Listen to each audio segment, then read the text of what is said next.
Hello, and welcome to the next episode of the Sincere Filmmakers Podcast. And I just want to say before the actual episode starts, this is me from the future talking to you. I fucked up. So what happened was when I recorded this episode with Patrick, I didn't realize at the time that my mic was muted. So all of my audio is like getting picked up from either his mic or the other mic that we have in the room. So I'm going to sound like I'm trapped in a well, and Patrick's going to sound completely fine. I don't know how I didn't catch this when we were recording. But yeah, that's on me. That's my bad.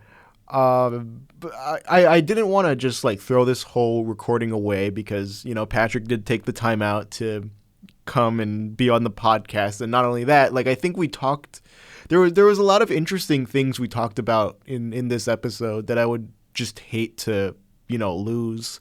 So I do want this to get out there at the very least, even though it's not the highest of quality, and I do feel really bad about it.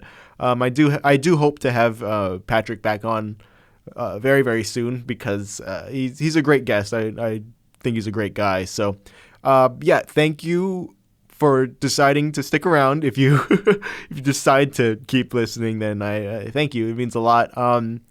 But yeah, my bad. I would just like to apologize once more. It will happen again next week, actually. But after that, everything should be okay because I know what I did wrong now and I've learned my lesson. But yeah, enjoy the episode if you can, please. Thank you. Hello, everyone, and welcome to the next episode of the Sincere Filmmakers Podcast. And today I'm joined with Patrick Nelson. Yeah.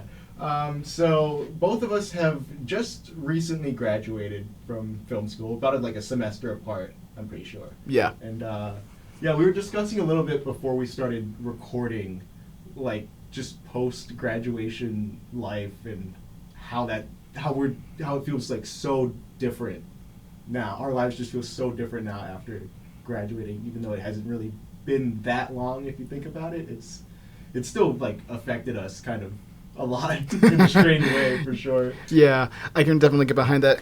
What's really important, like you have all this, you've been doing all these deadlines, you know, you've been like all these purchases, all these deadlines, homework, schoolwork, exams to study for, and now that you're free, it's just like, I got the day off from work, so what the hell am I supposed to do now? Mm-hmm. Like, it feels good, but it also can pretty much do damages to your mental health. Oh yeah, for sure. Because it's just such a jarring shift too. Like it's just like one day you have like a final, and then the next day you're graduating, and then after that it's just freedom. Right. You know, it's such a jarring change that I don't think I like fully prepared for. You know, because it all just happened like so fast. Like I literally had my last final the day before graduation, mm-hmm. And then it was just graduation, and then afterwards it's like, okay, real world time, and it's just like, I'm scared now. I don't know what to do. Yeah. Honestly, there is no course in the world that can prepare you for like the real world or what's to come next once you walk across that stage, and it's mainly up to us and the lessons that we've learned to figure that out for ourselves. And you just sit there like, okay, I've got the lessons. I've pretty much got everything in my notebooks, but the question is, where do I start? Yeah. Like there's only so much like professors can teach you about like how to make it in the film industry, but like a lot of it is just up to how you like interact with other people and how you like make connections after film school that like is dependent on where you end up afterwards. Right. That's how I view it. Yeah. Right.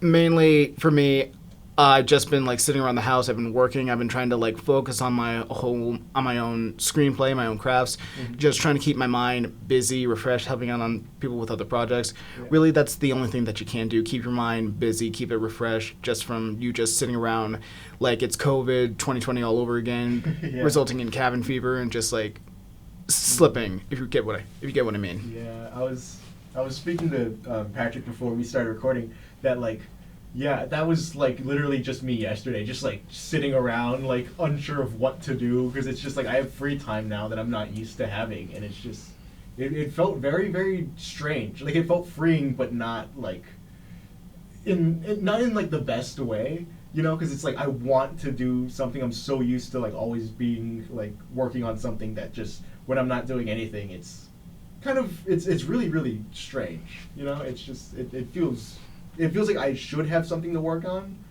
but I don't. Right. You know, it's a very weird feeling. Right. Yeah. Yeah. You just mainly just gotta put yourself out there. Like you, like sometimes, if you want to start your own project, like you even talked about, you wanted to create some YouTube content of your own. You got that going for you. I've been working on some screenplays, helping other people. Just that's the main focus you gotta pretty much do now. You gotta focus on what you want in career wise, and just try to keep working yourself up to the top. Really, that's all that matters. Yeah, for sure. Yeah, that's what I've been trying to do. Really, ever since I graduated, it's just like try and get on like some of my friends' sets and try and help out if I can. And it's just yeah, there was one set that I was supposed to be a part of. We were supposed to start shooting earlier this month, and I literally have not heard anything back from them in a minute, which is normal and to be expected for what we do. I'm not gonna lie, but it's still like, oh, okay. Like I had this lot of time like kind of blocked off because I thought we were gonna be filming, and now it's like I don't know what I'm gonna fucking do now. I don't know what's happening now. I can relate to that. Yeah. I've actually been trying to get my own project off the ground, That's but I still haven't heard anything from anyone yet, which I get. It's a process. It takes time. Yeah. But like the whole cabin fever, me waiting around, twiddling my thumbs, it can drive not just me, but anyone literally crazy. Like, hello? Like you just want to say something like, hello, what's going on? Yeah. What's going on? Yeah, I get that. Because, like, I'm not even the director on this project that I'm, like, attached to. But, like, apparently, like, it's a very small crew for this. And we had, like, these forms we had to fill out, like, NDA and all of this other stuff. Mm-hmm. It's just me and the director that have signed the forms. And it's been like 2 or 3 weeks. Oh my god. Yeah. So it's like, and he's just like, he texts every once in a while into like our group chat, like, can we get like an update on like where everyone else is at, like on the forums? And there's just dead silence. He can see that everyone else has seen the message, but no one is responding to him. I can I can definitely get behind that. Yeah. And I get like he doesn't want to like be mean and be like, hey, you have to sign the forms today, but like he kind of has to like make it known like, hey, you guys should probably sign this like very soon so we can get started on it, you know? Exactly. Yeah. Like, you're afraid of sounding mean to your crew members because they're the ones who are helping you out, but at the same time, you gotta hear back from them. Like, I'm having a tough time getting people on Discord to respond, and it's the only people that have signed the forms is like my producer and one of my cast members. Oh gosh. And I still haven't heard back from anyone else, which I get it. We all got jobs. We've all got responsibilities. Some of us are taking like summer courses, Right. But again, like I don't mean to sound pushy, but it doesn't take more than 2 seconds to just like fill out your name or phone number. It really doesn't. I don't understand why it's taking everyone else so long to like get it together, but I don't know. Wait, how big is your project, by the way? Like, how many people have signed on for it? I haven't done exact head count. I would have to say like 12, 13 tops. Wow. Okay, that's pretty good. Did you want to talk about your project a little bit on here? Yeah, sure. All right. Cool. Really, my project is called Wish. The synopsis is an overlooked undergrad gets his hands on an all-wish granting candle, and he sees an opportunity to get revenge on some of his peers who have undermined him, made him feel lower than low. So he sees it as an opportunity to get on top of them for once in their life, and that's by, dare I say, you've seen Death Note, right? Yeah. Oh, I know of it. I know what it's about. I haven't seen it, but pretty much that. Okay, gotcha. So this is like a horror, like a horror thriller type of thing. A thriller type of thing. Like, even like if you completely just undermine someone, like anyone has the potential to like do that to people. If you catch my drift. Yeah. Yeah. Oh, okay. That's really interesting. Do you have Do you think like you're gonna have to like have like big special effects or like anything like that, like makeup? No. No, not really. Mainly just, I wouldn't say fake blood, really. Just Yeah, right. just more like sound effects. This is all going to take place on canvas. The only thing that we would have to get really is just the candle side of thing, and we can practically get that like across the street or something. Yeah, that's gonna be easy. Yeah. Like fine. Yeah. Oh wow, that's pretty cool though. When do you? I know you said that you were having difficulties getting people to sign the forms, but like, do you have an idea of like when this is gonna like get into production or anything like that? I'm hoping it takes place in August because mainly with students coming back, I see it as a good opportunity to find some more extras to play students like scattering around, running for their lives about the accidents on on set. So so I'm hoping I can get like a final film date. I'm hoping to shoot for 3 days because it's like 12 pages long tops. Okay, it's shorter. Yeah. Yeah. Oh yeah. Do you I know this is a ways away now, and it might not even be important given that we're both graduated. But like, are you interested in like submitting this to like Spring Flicks or like anything like a film festival? Really? Maybe tops, Okay. possibly. Yeah. I thought about it, but I don't exactly know the rules of Spring Flicks too well. I know it's supposed to be like 10 pages, I think, but I think that's just for the screenplay contest. Yeah, I know that they like extended it a little bit this past semester. I think it did top off at like 12 minutes, if I remember correctly. But yeah, I don't know. I know it used to be like 10, right? Right. And then now I remember hearing like this past semester, oh, we've extended it just a little bit. And I'm like, okay. But everything still came out to like around 10 minutes, so it was just like, Yeah. Yeah. I frankly don't really care about like submitting it to anywhere. Yeah. I just really want to get my name out there, just get my name just on something, because I feel like in my time in film school, because this is some of the shared experience that I've had during my time here at UNLV. I sat on the bench for far too long. I've been in the shadows, and I feel like people don't care about what I have to say nowadays.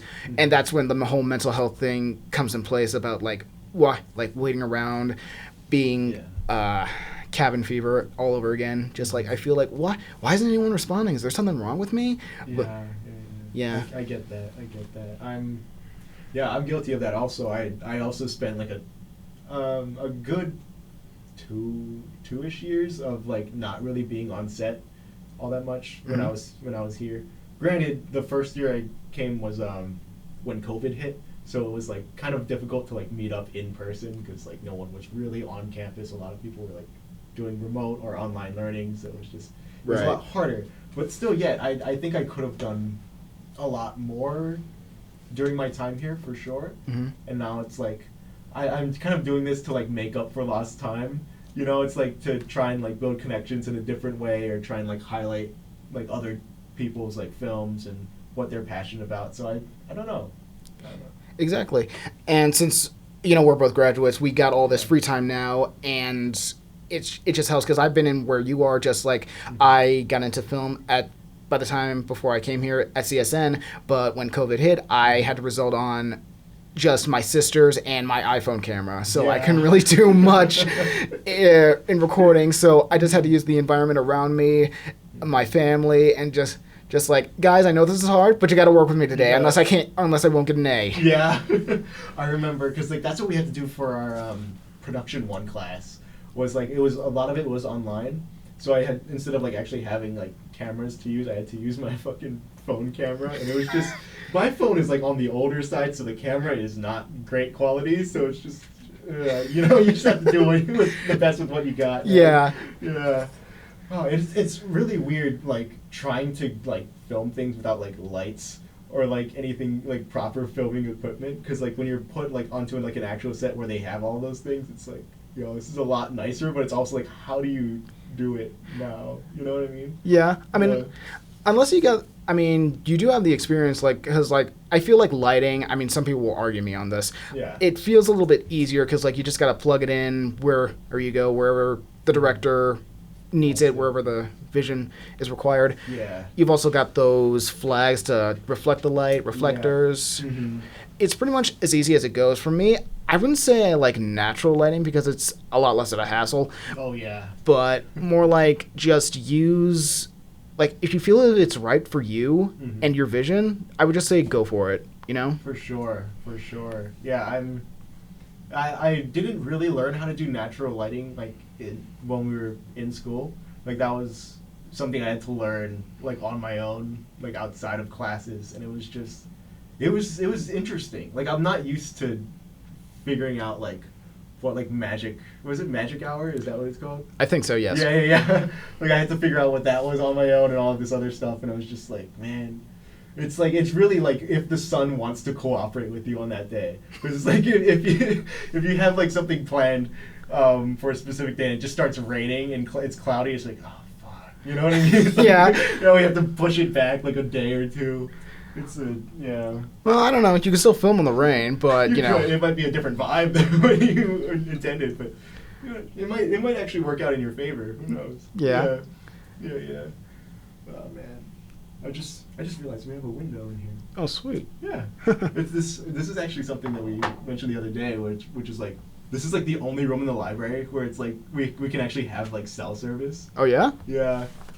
That's what I've noticed the last few times. Yeah. I actually have connection here. Huh. It's because of that window right there. Probably, yeah. Our only way out to the outside world. But I did want to ask, like, what's the thing that got you like into film?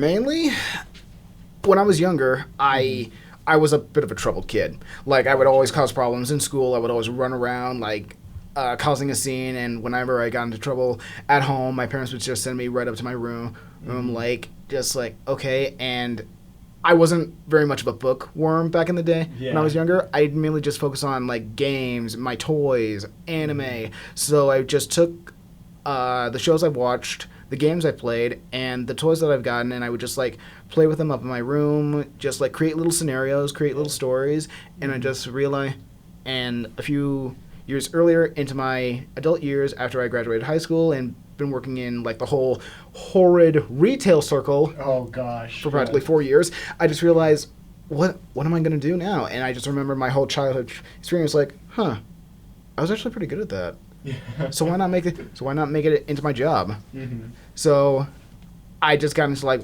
writing my own stories, and don't mean to toot my horn, but I'm an uncle now, so I just feel like it could be an opportunity to make something for my nephew and just, you know, have him enjoy something, you know, have him enjoy something whenever his parents aren't around, because frankly, I grew up on television. I grew up on, like, 90s shows, and it's just, like, it's stuff what makes me, really. I love that, though. Do you have, like, an idea of, like, what you'd want to make for, like, your nephew, or? Mainly just, like, those teen Nick types of shows, like, say, iCarly, Drake and Josh, the stuff that us, pretty much, we grew up in the 90s, early 2000s, something similar to that, except, you know, the whole dark past sort of thing, like, right on set. Luckily, they're not there anymore. Yeah. Luckily. Yeah, I'm sure you won't go down that pipeline. But, like, do you have, like, a specific, like, is there any, like, teen Nick show in mind that you would, like, want to create? Or, like... I did make something for Keenan's sitcom class, which is Junior Spy, a story where a young preteen boy discovers that his father is an international spy and willing to do anything to, like, follow in his footsteps and be part of the action. Okay. Yeah. Do you, I know you took both drama pilot and sitcom. Mm-hmm. So, like, are the scripts that you've written for those classes, are they something that you're interested in, like, continuing on at some point, or are they, like, were they just for class?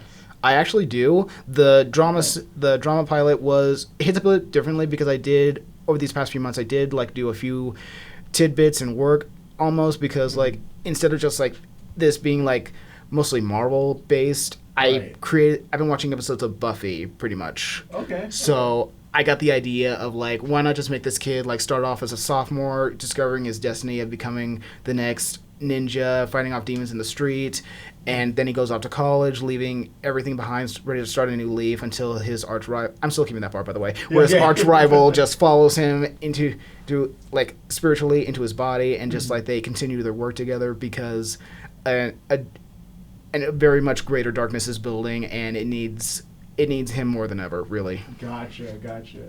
I'm amazed how well you're doing it, like selling these ideas of yours. Like I'm really like getting like a good idea of what these shows should feel like, and like I can picture them in my mind clearly. I want to say like that's a huge strength that you have, is like being able to like clearly communicate like your ideas and stuff. Like I'm amazed by that, dude.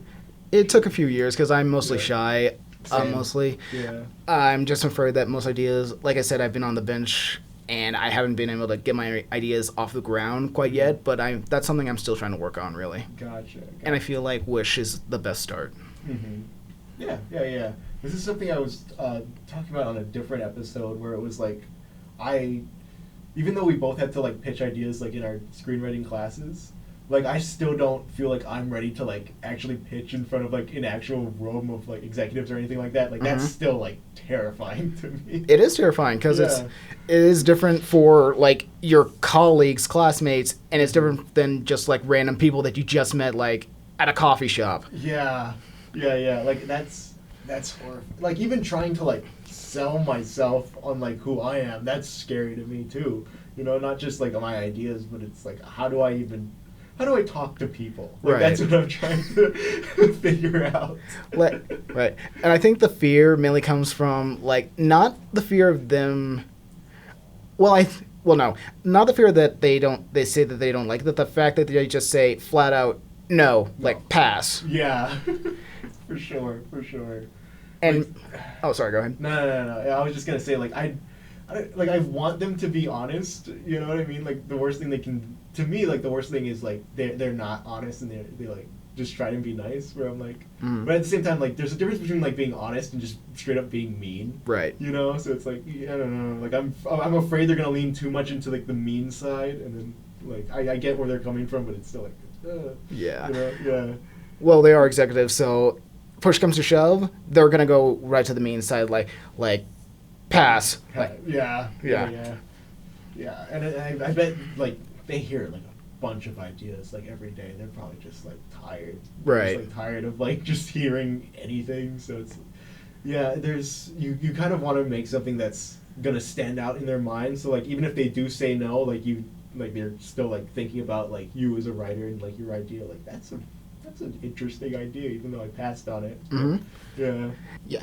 I think what the real difference is between like you pitching to your classmates in class, like you know these people, like you've had several classes with them, you're friends with them, but again, these executives, they will spend most time like rebooting stuff, like the stuff that we don't exactly need, instead of focusing on something new, and that's where the trouble with Hollywood, I would say even Atlanta, comes from. Yeah.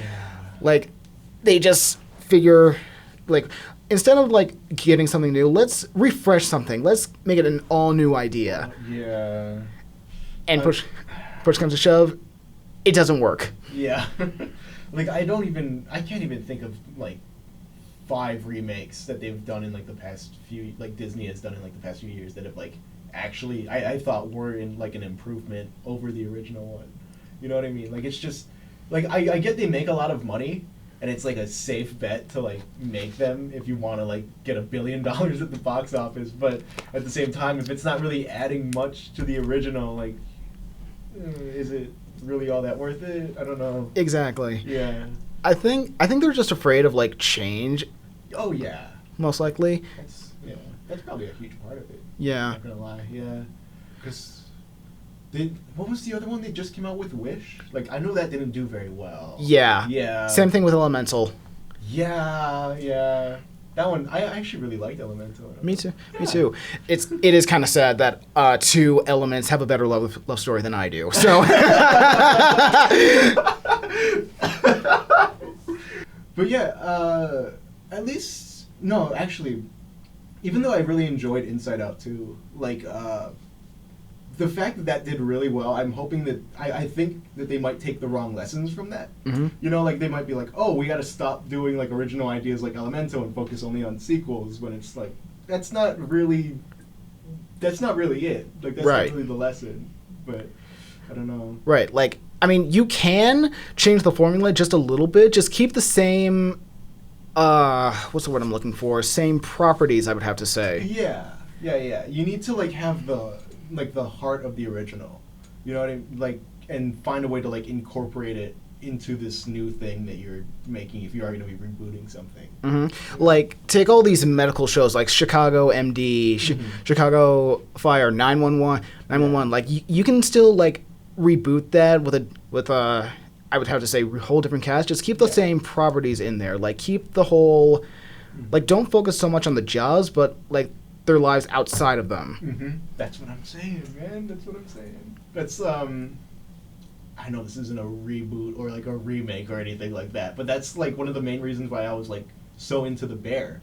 You know, like a lot of that show is about like the characters outside of the restaurant, and like if there's like a big event going on like inside of the restaurant where things are chaotic, you actually like you're invested in that moment because you're invested in the characters, not just because like, oh, something's going wrong, they're late, they're behind on orders. It's like, oh, this is gonna fuck up their mental health, or like this is gonna ruin something, and just right. Same thing I would say for I never watched The Fosters, but I did watch Good Trouble, so I can't really get similar meaning behind that, but I loved Good Trouble, so I would have to say it's kind of the same way. Yeah. So like, if you're just a writer that wants to do like these types of things, like always like character first, 100%. Like always focus on like who the characters are, making sure that whoever's reading it or watching your show or movie or whatever is like invested with the people that are on screen first and foremost. Right. Yeah, and even so, I've been thinking about like an animated version of my Ninja series where he's just he's 13, 14 years old. He's in middle school. He's starting to discover his powers, and it's just him, his best friend, and his mom. He's just trying to get through life, really. Yeah. Discovering what he can do. It's sort of like this isn't exactly the same thing, but sort of like a Spider-Man situation where he's like trying to balance like his own personal life and also like the superhero ninja stuff. Yeah, pretty much. Well, really any superhero show, film, whichever. They all kind of have that same sort of feel and need to them. Yeah. We can respect that. I enjoy like superhero stuff, but I could never write one. Like that sounds like too big of a challenge for me. I'm not used to that world. Yeah.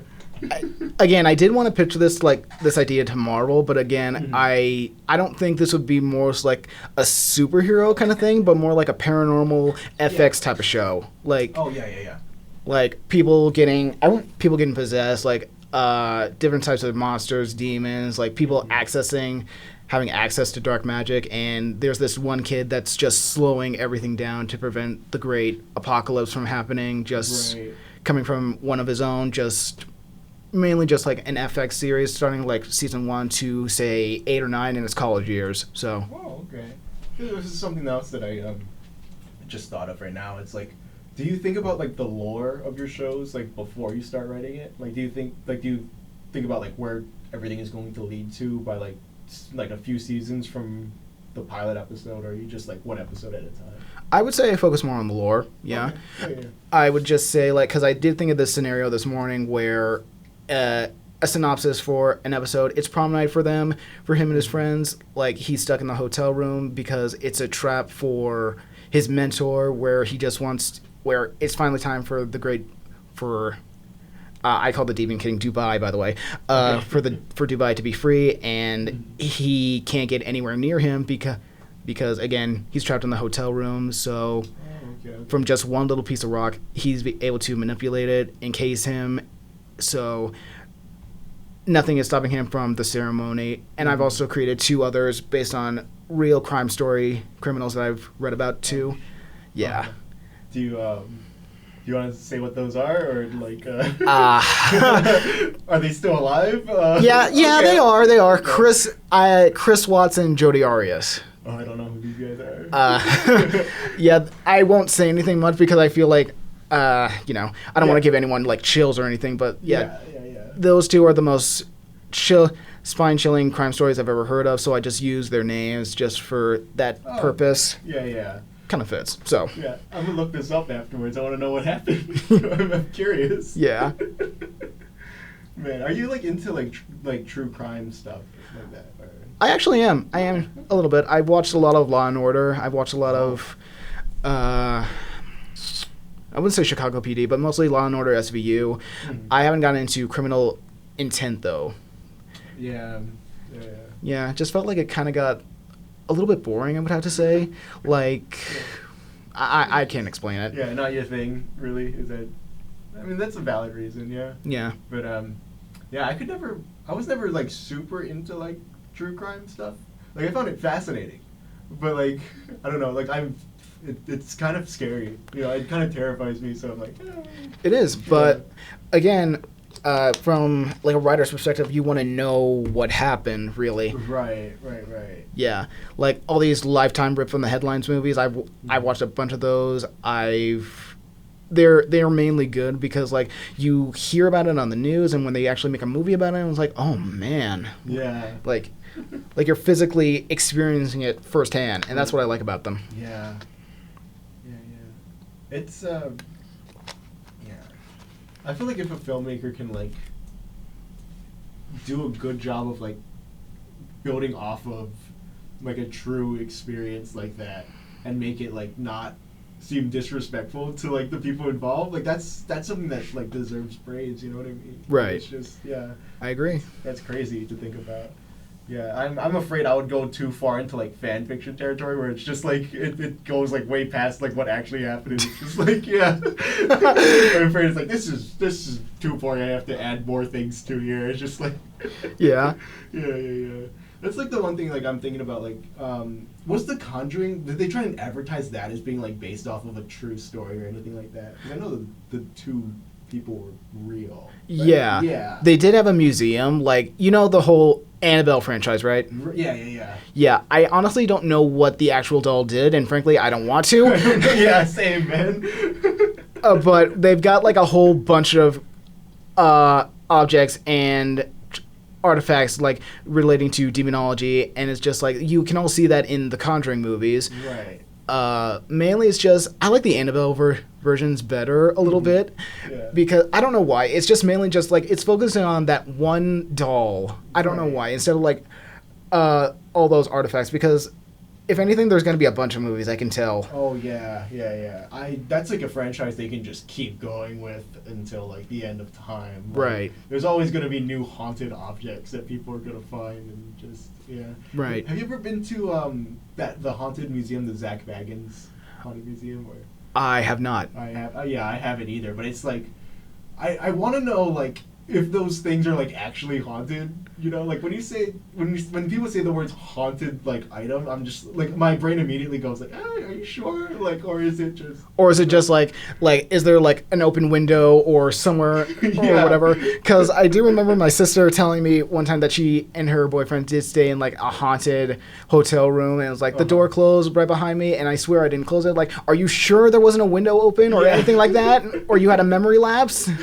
Just like a hard breeze just came in and just. Like that's always like that's just immediately where my mind goes. It's like I just don't want to believe that it's real. So it's just like I'm just trying to come up with like all these other explanations of like what else it could be. Yeah. You know, although this is off topic from film at all, but like I'm convinced that there's a ghost living in my apartment because like every now and then I just see like containers just left out that I don't remember putting out, or like I just hear sounds, or my TV just turns on when I'm not in the room. Like it's just like and I've come to peace with it because like nothing bad happens, so it's just like it's just a ghost that's just living there. I don't care. I did have a similar thing happen to me one time where I just like left my mom and dad's, where I just came home from work and I came upstairs and I just hear my mom and dad's TV going on right now, and I look inside and like there's no one there, and I was like, maybe mom forgot to turn it off. So I turned it off and I walked out the room, and the TV just immediately turns back on. Yeah. Like, okay. The ghost is like, I was watching that. But yeah, like if ghosts are real, like if they're not doing anything, like they can just chill out. Yeah. I don't mind. Yeah, as long as you don't come into my room and haunt me. As long as you don't do anything like weird or like scary. You're good. Yeah. But as long as you have like some green overalls and a vacuum cleaner, then you should be good. What were we talking about beforehand? I already completely forgot. The Conjuring and Annabelle and True Crime. Yeah. Yeah. Okay. in the Zach Baggins Haunted Museum. Right. Yeah, but like I'm curious to go though at some point to the Haunted Museum. I did want to check it out. I did want to check out like a few of these Las Vegas attractions out, like the It escape room, the Saw escape room, but mainly just It because I've never actually, forgive me for saying this, I've never actually seen a Saw movie once before. Yeah. When they came out, I was like really young, and it's just like, okay, maybe this is a bit too much for me. Yeah. It's still a little bit too much for me now. Like, I see some of the things that they do, and I just, like, no, I can't watch that. I'm pretty good about, like, watching, like, gory stuff, but there's just some times, like, in movies where I just have to, like, look away. Right. Stuff. Yeah. Yeah. I'm pretty much the same way. I can handle, like, hardcore, like, slasher films, but I can't handle, like, straight-up body horror. Like, Cabin Fever, I can't deal with it. Oh, that just reminds me, like, this wasn't even that bad of a, like, body horror film, but like the Candyman remake. Have you seen that? Oh yeah, I saw that for my for one of my birthdays. Yeah. Yeah. When it's like his hand is just like all messed up and stuff. Like I don't know why that like freaked me out. Like I just had to like look away. I just couldn't watch. Frankly, it wasn't that bad, really. If it was just one piece, like I can handle it. Like, oh dang, I thought honestly it was just like, oh dang, that guy must be really allergic to bees. Yeah. So. You know, yeah. But yeah, body horror is like the one type of horror that I'm like, you know, yeah. Everything else I'm for the most part okay with. Yeah. Yeah. I can handle like possession, slasher, thrillers, even like this horror comedy. Like I've seen, like I can't stop watching The Blackening because that movie is too freaking funny. That's what I wanted to see, but I haven't yet. It looks really good. That came out last year, right? Or very recently? I think about I want to say 2 years ago, maybe like a year and a half. Oh, okay. Yeah, it's been on my radar though. Like I remember hearing about it like right around when it was coming out, and I was like, "No, I want to watch that." I just haven't gotten the time. Yeah. If anything, I think horror movies haven't exactly kept up their own. Really, there was this. We got a few more coming out. Like, we got Smile 2, we got A Quiet Place, Day 1. We got a few more good ones coming up. But I think the last one I recently saw was, dare I say, The First Smile on Paramount+. Oh, okay. What did you think about that one? I actually did like it, really. It's more like this, I do like those psychological thriller movies. Like, you think that it's there, but it's really not. Like, you don't know what's real and what's not. Like, I do like that sort of thing. Yeah. Me too. I wasn't expecting much like from the trailers and stuff. Like I thought it was just gonna be like a generic horror film. Yeah. But when I like actually watched it, I was like, oh wow, there's like a lot here thematically that I'm really into. And it really surprised me. And it became like one of my favorite horror movies of that year whenever it came out. Mm-hmm. So like when I heard that they were coming out with the second one, I was like, yeah. I actually saw the trailer and it actually looks better than the first one. Yeah, I'm like genuinely impressed by like how well done that trailer was. Like it actually looks really, really cool.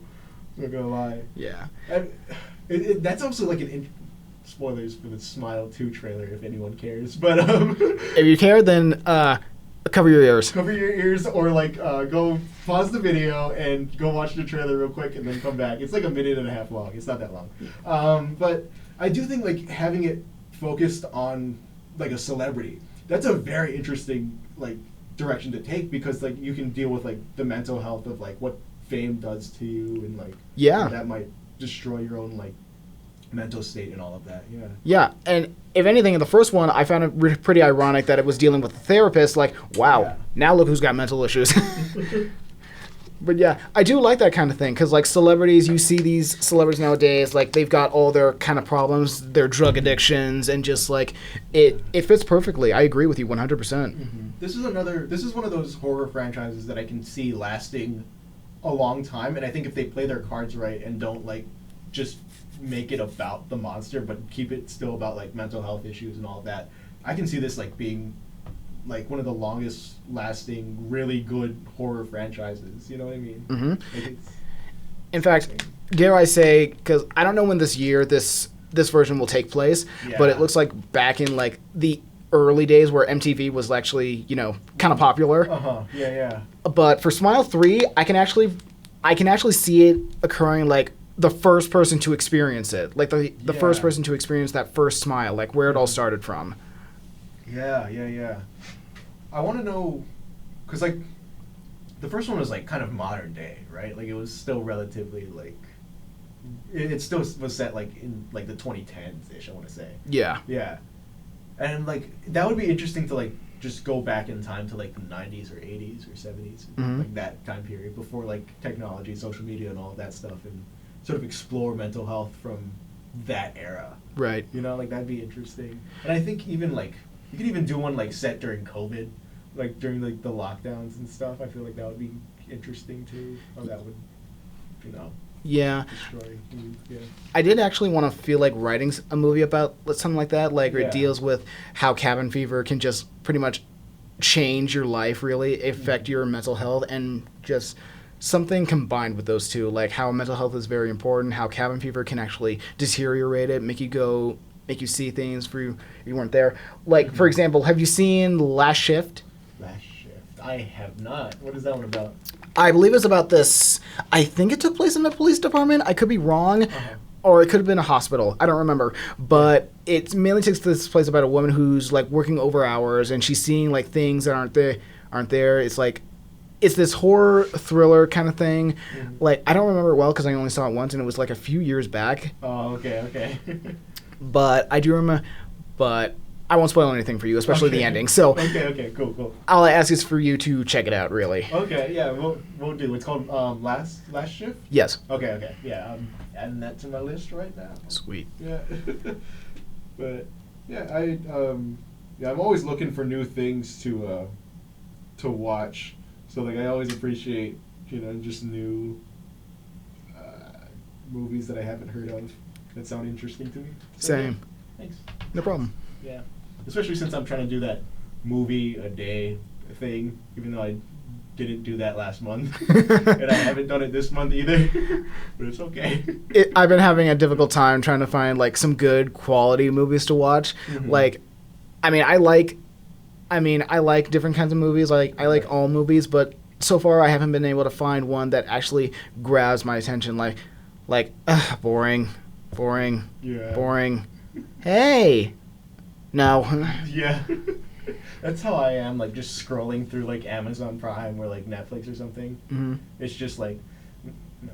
There's good stuff on there, but it's just, like, the mood that I'm in. It's like, it's not catching my eye right now. Right. It's just, yeah.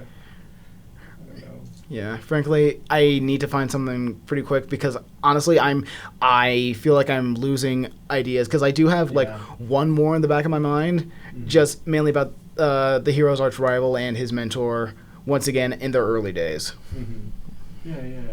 I think as much as I don't like the guy that runs it, like I think Max is probably like the best streaming service out there right now. Yeah. For me, right? Yeah, personally, like I think like their catalog is just so diverse, and like if I want to watch something like kind of older, like from the 40s or 50s, like that's like the only streaming service that's gonna have it. That's not like Canopy, Yeah. or like something connected to the school. And it's like I usually get like a lot of ideas from classic films more so, I want to say, than I do like things released now. I get that. Yeah. Yeah. I can definitely get myself behind Max too because Mhm. I love the old Cartoon Network shows like Teen Yeah. Titans, Mhm. Ben 10, Alien Force. Like I love that stuff growing up, and now that I see this whole reboot stuff, like oh my god, really? It feels so cartoony. Like Yeah. I get that. I wasn't super into Cartoon Network when I was growing up, but I was like really into like Nickelodeon and all of that stuff. Mhm. And when I found like a lot of stuff on Paramount, like how they had like Danny Phantom and My Life as a Teenage Robot, like all these other shows that like nobody really watched all that much when I was a kid. Yeah. But like I was super into. I was like, oh fuck.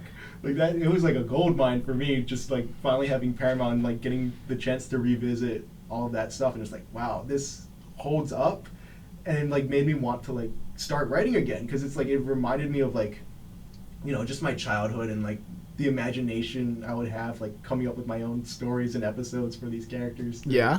Be put in, yeah. Yeah, I can definitely relate to that myself. Like, I grew up on those shows myself too. Yeah. And I just love the whole lore behind it, like getting your powers by a complete freak accident. Yeah. Like, I just love that complete aspect, Mm-hmm. and just growing up with them, trying to figure yourself out, like coming of age stories. Really, I love those things. Yeah, and I think that's perfect for like kids programming too, to like try and like help people like accept who they are, and just be like, yeah, just be yourself, and like find out who you are, and just keep sticking true to who that person is. Yeah, I do find that is very important, because seeing how like Pride Month, it is June, so right now it's Pride Month. Right. Really, I mainly just like writing about like LGBTQ content. Like, people still have a tough time with coming out with their parents, with their families, because some of those are like very highly religious, and they're just scared of being who they are. And in reality, there's really nothing wrong with you. It's 2024, where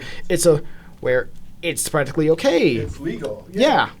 Everything is all. It's all good. Yeah. I can't really blame anyone for like being nervous about coming out, because that's not for me to be like, you should come out, but like it's something that like I'm hoping everyone would like be comfortable with, and if we can contribute to like helping make that like more normalized in society, then that's just good all around. Yeah. I think. Yeah. Like, you see like celebrities, you have these shows coming out that explain like that revolve around the whole community, and you see that people are taking it quite well. I mean, there will be some people that don't take it quite well, but that's on them. Let them. Yeah, exactly. It's not like for them to worry about. Right. Like, because as good as it would be to like change people's minds, like if they are just ignorant and won't listen, then you've done all you can. Exactly. It's just like. Like, this is who you are. Like, what are you supposed to do? Change for them? That's not how life works. That's not how that. Yeah, exactly. Yeah. Do you believe in? This is not on topic with film at all. But like, do you believe in like karma and like things always coming back around? Oh, most definitely, yes. Yeah. That's what I believe in too. Like, I know people are always like, if someone's like mean to you, like you should just treat them with kindness because karma's gonna come. No, I don't believe in that. I'm just like, if you're rude to me, I'm just like, that's on you. Be rude if you want. Yeah, it's like, unless I'm like at work or something, unless I'm like working at retail or anything like that, I'm just like, if I'm just out in public and someone's rude to me, like, I'm not gonna be nice to you after that. Like, I'm not, like, what? I never bought into that mindset personally, but like that doesn't mean I'm gonna like fight someone like in the middle of like a store or something like that. It's just like, I'm not gonna just change my attitude and be like happy and kind to you, no matter how much you imagine it in your mind, even though that person clearly deserves it. Yeah, I'm just like, I wouldn't enact on it. Like, I would think about it, but like not act on it. Not act on it. Yeah, okay, good. I don't want to be in jail. But like, even if they deserve it, I don't want to be in jail. Honestly, I can definitely get behind that, because I've dealt with a lot of difficult people in like retail stores before, especially with like everything with prices, like people not being able to read signs. Like, it's right there, or just look up. Yeah, just look up. Like, I'm there to get my paycheck, not to hold anyone's hand. Mm-hmm. I understand that. This isn't exactly retail, but this past year I was working at a computer lab on campus. It was kind of hidden away from everything, so like nobody really knew it was there. Mm-hmm. But I had this one person come in, and they did not know how to turn on the computer. What? They did not know how to turn on. They didn't know that you're supposed to press that button right there. Oh my god! Turning on like the monitor, and they were like, "Hey, how do you turn on the computer?" I wasn't like upset at them or anything like that, because they weren't like mean about it. I just thought it was like really funny. It's just like, oh, you just push that button right there. And I was trying not to laugh because I think I didn't want to be mean, but it was like, I don't know. I was not good at that job. There was a lot of things. There was oh god, this is really off topic, but whatever. We had a printer in there that like took, like you would request it to print something, and then like about 2 minutes later it would actually print. And that was how it was for like an entire semester. until like a week into the next semester. Some kid comes in, tries to print something. Yeah. He's just standing at the printer. He's like, "Why is it taking so long?" And I'm like, "I don't know. It's always like this." And then he just opens up the tray where the paper is, takes it out, moves it to a different tray, puts it in, right there, prints out. And he's like, "Oh, okay." And I was like, "Wait, how did you do that?" So I was like, "You should have my job. Why am I working here?" I didn't. I don't know how he figured that out. He's just like, "Oh, it's in the wrong tray. Just put it in this one, and it's gonna go fine." I don't know. So if I may ask you, what got you into the whole film business? So growing up, I just loved watching movies. Like I would, after I watched a film, I would always like watch the behind the scenes making of it. Like I used to have the DVD for like Toy Story and Toy Story 2, and I would always like. I think I watched the behind the scenes of them more than I watched the movies themselves, which I watched them both a lot, but I was just so fascinated with how they were able to do it. Like I knew from a young age that like I wanted to be like someone involved with the film industry in some way, but I think when I hit middle school, like I went to a middle school that just wasn't super into like the arts in that way. Mm-hmm. Like it was like at most they supported like band and that was it. Band and theater to like a lesser extent. So I was like, okay. Like we didn't even have like a media actually we did have a media class, but it was like not funded at all. So it was like really just It was just like you it was and like an afterthought. Oh. Yeah, it was like an afterthought like class. So it's like I still took it, but I don't think I learned anything. Like I think I learned the rule of thirds, which is something you just should know if you're working a camera, and I think that's all I learned. But yeah, and then I go to high school, and they really didn't care about like media or anything like that. We didn't have like a media class or anything like that. So, but we did have like we had like different pathways you can like learn in. Like you could like learn to be an engineer, learn to be like in the medical business. So I was like, okay, I guess because this school isn't really pushing me to pursue film, I'll try and do engineering stuff. And I was bad at that. Yeah. I was really not good at that. But I was like, okay, this is probably going to get me a decent amount of money, so I'm going to keep going down this road. And then right before COVID hit, oh my God, I had a math teacher that was really, he just didn't believe in it. And I mentioned this I think it was the last episode. I think we were actually talking about this exact thing. But yeah, my teacher just goes, when talking about COVID, the odds of you getting and dying from COVID is the same as me teleporting from my desk to the door. And ever since he said that, I was like, I'm not gonna continue going down engineering. Why am I listening to the school system that's telling me that this is a waste of time when this is how they turn out? So yeah, ever since then I was like, so now you can really just say I'm in film out of spite for my education system. I think that's a valid thing to say.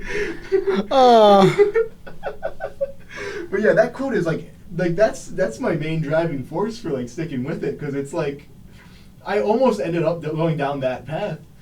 I think I'm not sure, but yeah, man. Well, I'm glad you stuck with film, really.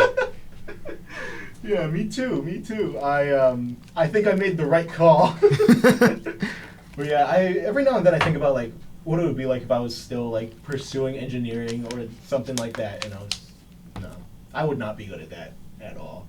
Like we would have like projects, like we would have to build things, and nothing. I don't think I made a single thing that worked. Yeah.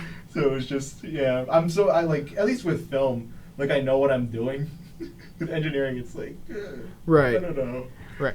Yeah. I can kind of relate to that story a little bit, because my first option was when I first graduated college, like maybe I should try being a doctor. Like they make some decent amount of money, so I tried going out for like the whole science thing at CSN, and I just took my first theater course, and I immediately fell in love. Like you get to be whatever you want like on the surface, you get to act out, you get to have fun, and so I convinced my parents that I do want to pursue theater. They said it was just mainly a waste of time, so I was like, okay, then I just want to find another way to express myself, and just like I chose film was the next best thing because I honestly, like I said before, I like writing stories, I like making characters. I felt like that was the next best thing. Another reason why I dropped the science thing is that I'm not the best science student. Yeah, I get that for sure. Yeah, I was never great at science or anything like that. That was always like a blind spot for me. Like I remember going back to that media class, like even though we didn't do a whole lot that I thought was worth my time, like that also felt like one of the most rewarding classes I've taken during my time at school, because like I was actually like the first and pretty much my only time really getting, why is my volume so low? Really getting low. Did I have the wrong input on? No, that didn't do anything. It's all right. This is what audio editing is for later. This is my problem later. What was I saying? Oh, yeah, my media class. So, like, even though that was not the best experience, it also felt like one of the most, it felt like the only time I really got to do what I loved. And so I was like, I think that was always, like, existing in the back of my mind, where it's just like, you know, if all of this, it's like the opposite of what most people do. It's like, you know, most people are like, oh, if film doesn't work, I'm just going to go do a like regular job. For me, it was like, if the regular job doesn't work out, I want to try and do film stuff. Yeah. Yeah, because that's like really what I enjoyed doing, and I'm glad I decided to go down this path. Really. Yeah. I think I made the right choice. Yeah. Personally. But yeah. I do wish though that I got more opportunities to do film stuff when I was growing up, because when I came here, it really did feel like I was behind, you know, in a way. Yeah. Like, yeah, I feel like everyone else had like that opportunity, like in their own schools, like, oh, we got to make all these other short films, and I'm over there like, yeah, I didn't have that. Yeah.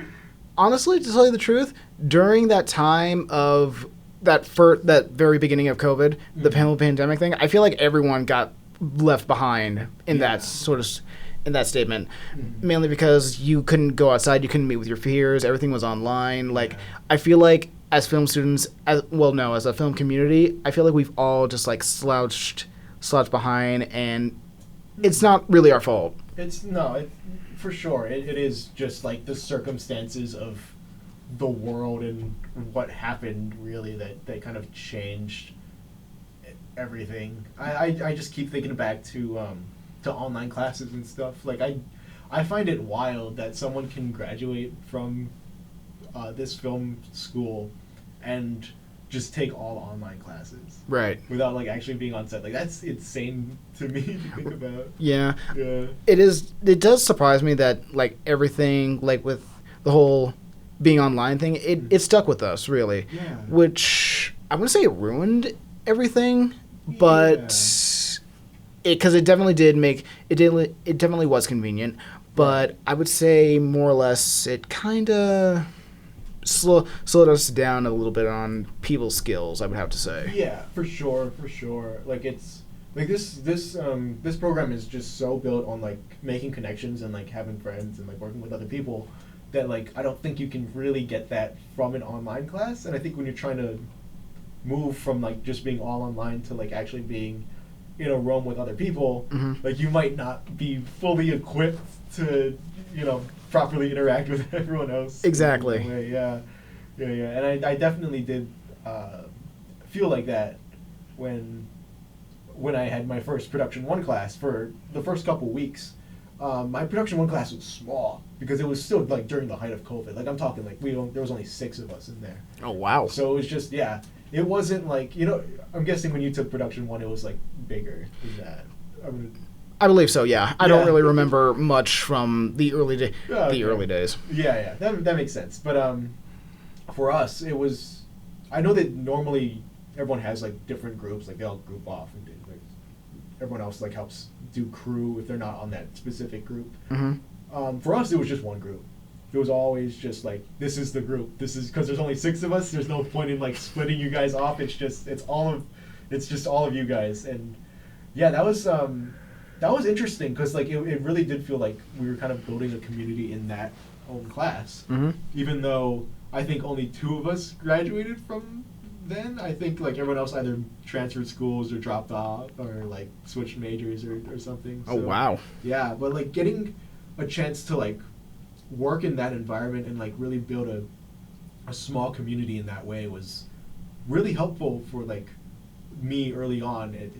Someone who wasn't fully confident in being a part of film at the time. Mm-hmm. Like I do think like having that small environment where I could like really just help participate in that way, I think that did help me later on when I did end up like actually being on different sets as the years went on. Yeah.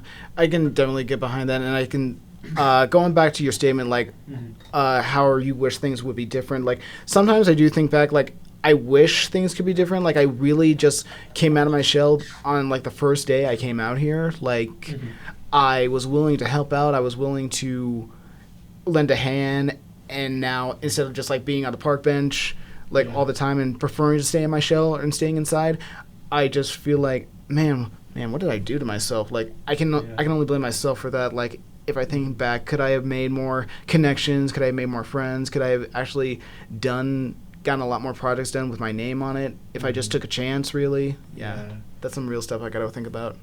That's what I've been thinking about too ever since I graduated. Like I'm always thinking about like I wasn't able to do a 48-hour for like the first 3 years I was here, and it wasn't until my last year that I was able to like actually do it, because every other weekend that it fell on was always like a weekend I had something else planned or I was busy. So I was like, oh fuck. But like this last year when I could actually be a part of it, I was like, this is so fun. Like, this is like one of the most rewarding projects I've ever been on, and it sucks that I could only do it once. Like, it's just, I think that was like one of the most. That was I always think back to that project that I was a part of, and I'm just like I'm amazed at not just my own project, but like also what everyone else was able to put together. Like I'm just astonished what people can get done in 48 hours. Like it's crazy. Right. Yeah. I was pretty much the same way when I did my first 48 and like my last semester, and I actually did 2 spring flicks. I helped 2 buddies out with spring flicks after I graduated, so I just felt like, okay, this feels weird. I'm an alumni, and But yeah, I can definitely see where you're coming from. Like okay, this is fun.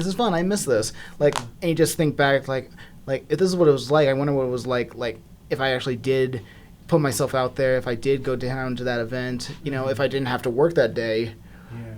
Just figure stuff out.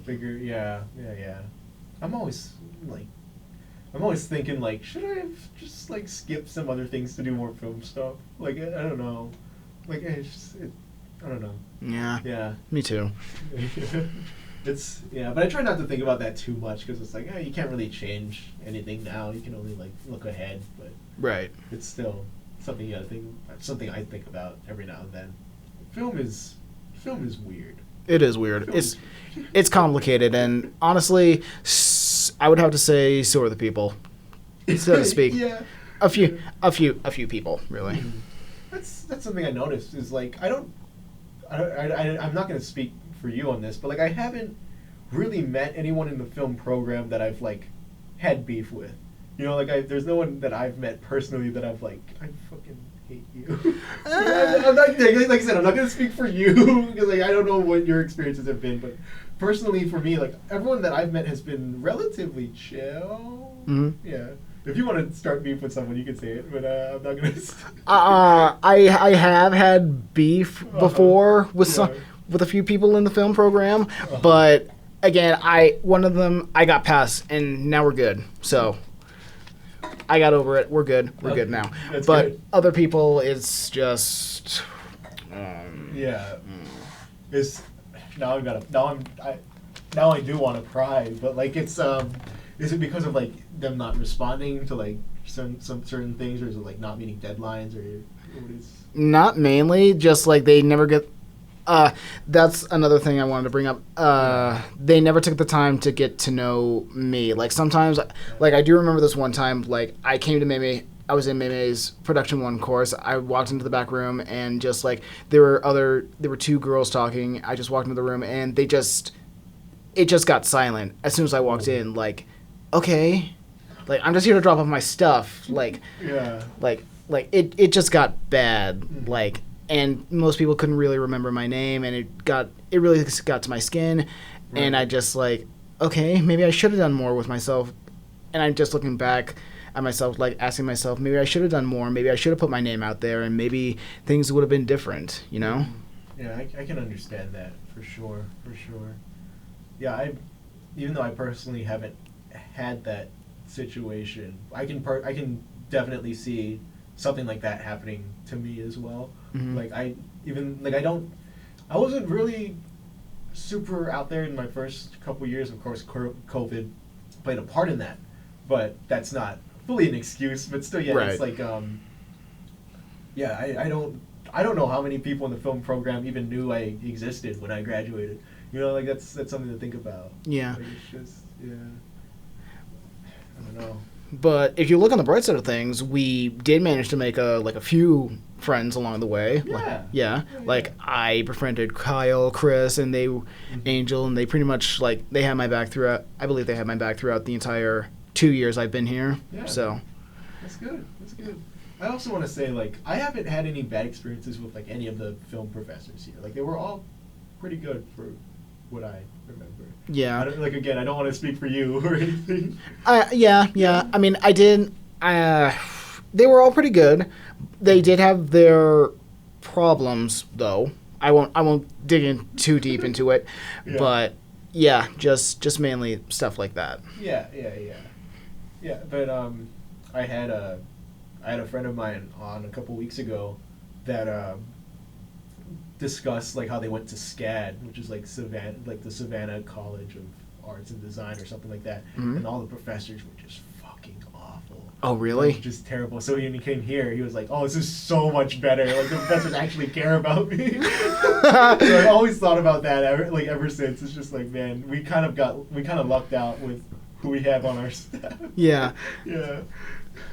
Especially Keenan, I would have to say. Yeah. We always shout out Keenan on this podcast, but for good reason, I think. Yeah. Yeah, he did help inspire a lot of us, really, I think. Right. Yeah. And if push comes to shove, and don't quote me on this, I think Keenan is one of the main professors that actually cares about his students and what they have to say, frankly. Oh, 100%. Yeah.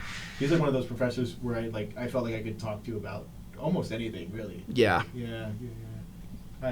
He was also my first.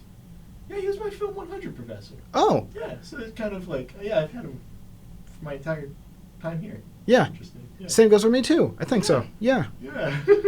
I think that he's a good professor to have like early on too, because it's like he's got such a welcoming vibe to him. Right. It's just like, yeah. Yeah, he's pretty much everyone's best.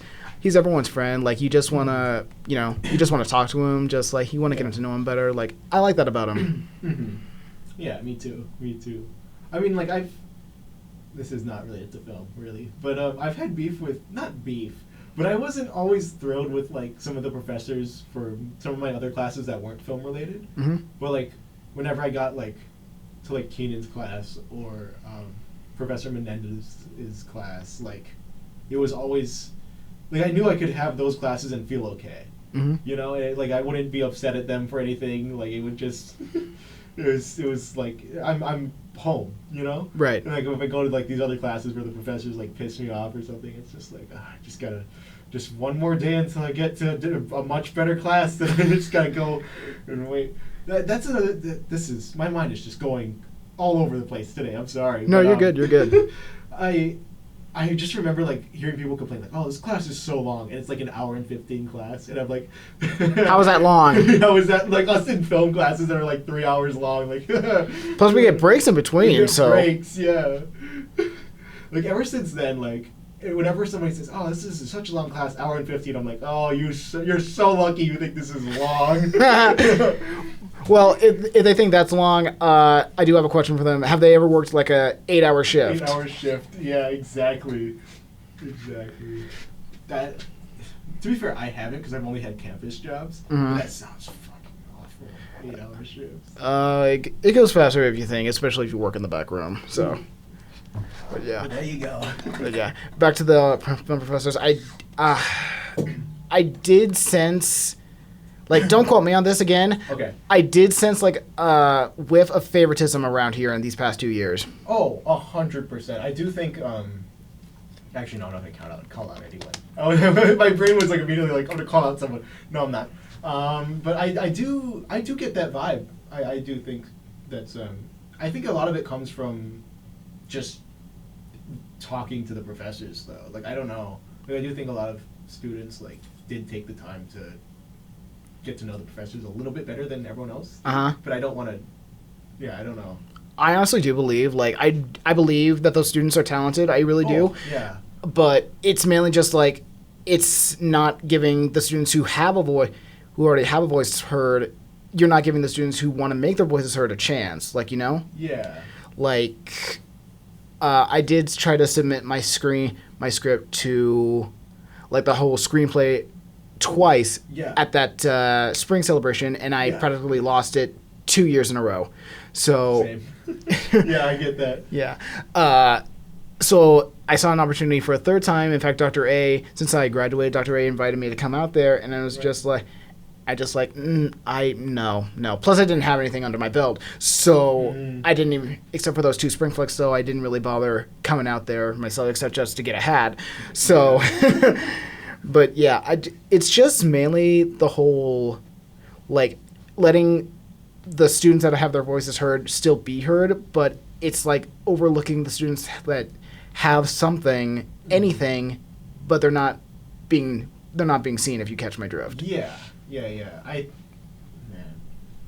this is gonna sound mean what I'm gonna say, but like the first like wave of people that I asked to be on this show, besides Taylor, were people that like weren't really, or either like freshmen or didn't really get a good chance to like show their voice in like the film world, or like I thought they weren't seen as like how you mentioned that they there is like favoritism within the film department. Like I specifically asked people that I knew weren't considered like a favorite among the film department, just so that I could give them like a platform to like discuss film and like get their voices heard and all of that, because I think that is important, because not saying that I don't want certain people on this show, like I don't like after like I don't really care, but I do think it's important to like show that everyone in this department does deserve to have like their voices heard and does deserve to, you know, get to show people what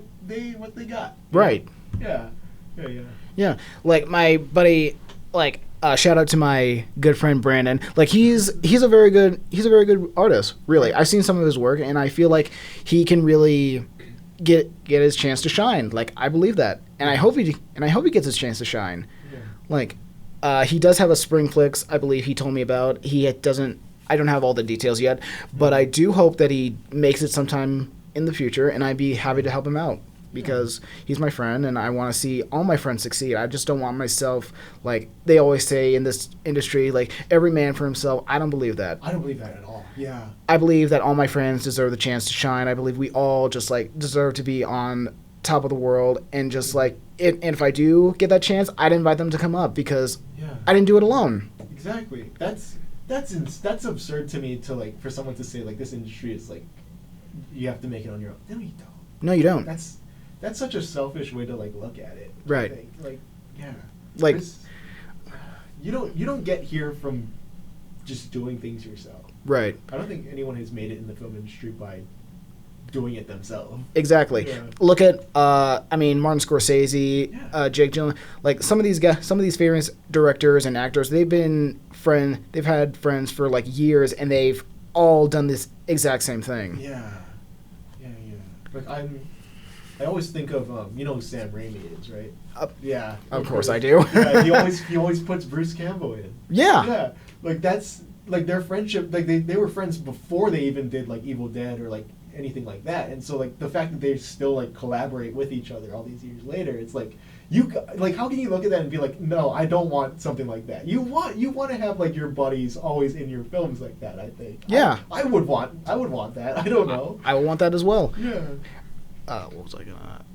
Right. We're not exactly. I mean, we're artists, but not like Right. painter artists. I mean, like we're not just like solo artists like Van Gogh, Da Vinci. Like like films are something you can't just create alone. I mean, unless you got. I mean, yeah. You got like an iPhone, you got like a camera, you got like lights and everything like that. Mm-hmm. You can make like an experimental film, but if you want to make like a story, then you're gonna need like all hands on deck. You're gonna need a bunch of other people. Yeah, for sure. Like even when I do like my YouTube stuff, like even though a lot of it is just like me filming it, editing, and like all of that, I always just send it out to like other people to like watch it over and like give notes and stuff. Mm-hmm. So it's like I can't say like what gets published is fully entirely my own. You know, like it's always like with the help of other people and like getting their feedback to the point where it's like it's our thing. You know? Yeah. Like, it's just yeah. Like it's not like it's something that you wrote. Yeah, of course you wrote it, but you didn't create it by yourself. Like Yeah. you got help from like your gaffers, your sound guy, your producer, Mm-hmm. your cast. Like everyone pitched in and helped you create your vision, Mm-hmm. and then it just goes like oh thank you all. I never could have done this. Like I wouldn't do that. Like Yeah. if I actually won a Spring Flicks and I won some prize money, I would actually at least share it with some of my crew and cast members. Oh yeah. Now if I ever invite someone on that won at Spec Scripts, I'm gonna press them on that. Like, so what happened with the money that you won? No, I didn't think about that, but yeah, now I'm curious. Like, they better have shared it. I don't know. Just equal pay. Yeah. Well, probably not exactly equal pay, but close. Close enough. Close enough, yeah. A reasonable amount for everyone, I think. Yeah. I think that's pretty good. But yeah, I didn't think about that. I know you won money, or I know people want money. I never did, but I know, like, but what happens? Like, what did you do with it? Charity, or like, what did you buy with it? Camera, Camera? sound stuff, Lights? more equipment, I guess. Equipment? Would you even have enough to buy like a good quality camera from that? I don't know. Probably. Probably. Maybe. I don't know. If you saved up enough, I guess. If you just won multiple. Let's say now I'm like trying to think of like a conspiracy of spring flicks that I'm not even sure exists. But like, what if someone like won, like, or was involved with like the top 3, you know, that won money. Mhm. So like maybe they were like a director on one, like a writer on another one, and then like an editor on the third one. Mm-hmm. What the fuck? Like, it would be like, I'm gonna rob you. You have money coming from the top 3 places. Like, buddy, you gotta share some with me now. It's wild though. Yeah. Okay, I don't want to call anyone out, but I have a sneaking suspicion of a few people that might have happened with, but I have no evidence because I don't remember who won what at Spring Flicks.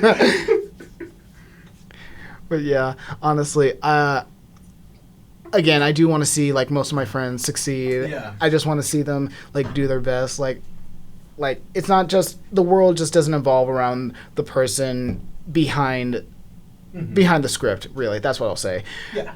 It revolves around like the team itself, like collaboration, because that's what I really think what film is supposed to be about: collaboration, working with others. And even though like those old rumors that co-stars don't get along with very well, Yeah. but that's just on them, really. Yeah. Right. 100%. Yeah, right now it's just mainly about like working together with your producer, your crew member, your cast members, just making sure that everyone feels safe, comfortable, heard. Because like, I want to be the kind of director that really wants other voices to be heard, like concerns to be heard. Like I will actually do something about them because, believe it or not, I care about people. Yeah. That's yeah, I only want to work with directors and filmmakers that care about the other people on set. Like I think empathy is so important in this business, especially if you're going to be working for like long hours and with these people for a long time. That's you kind of do need to like be understanding of other people. Right. So I always try and do that as well. Exactly. Yeah.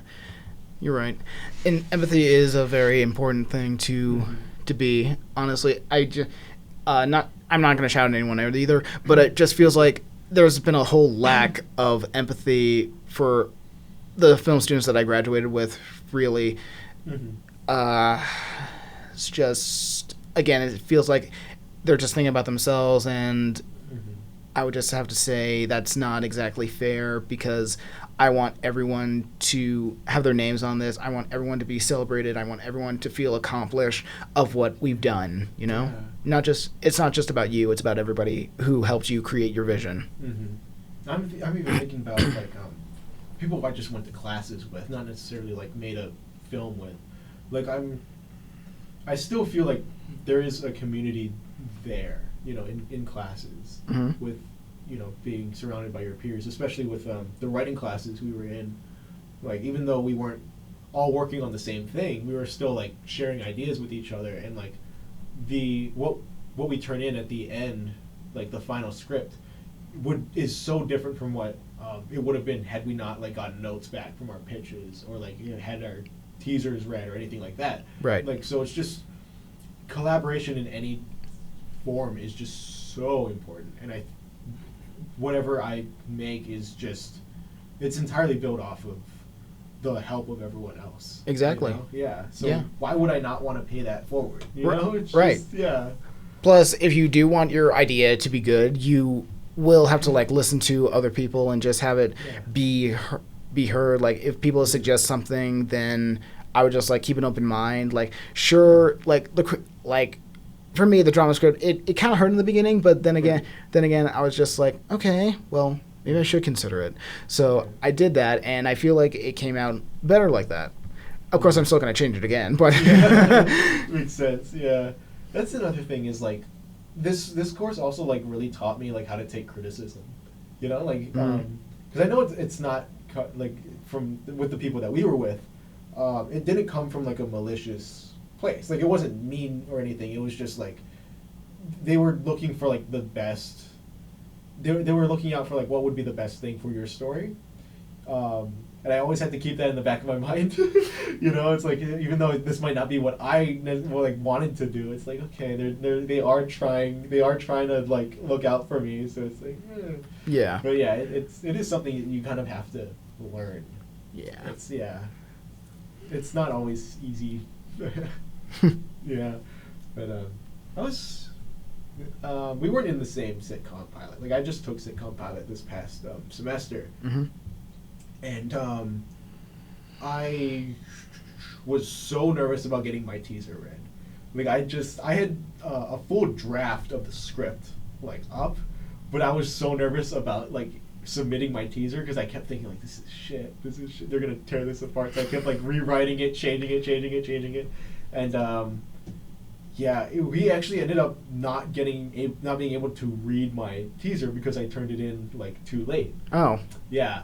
So it was frustrating for me because at the time, even though I didn't want them to read it and think negatively of me as a writer, I still would have wanted that feedback. Yeah. You know, like, and I realized like when I realized a couple weeks ago when I reread my pilot that I wrote, it could have turned out a lot better than it did had I gotten notes back.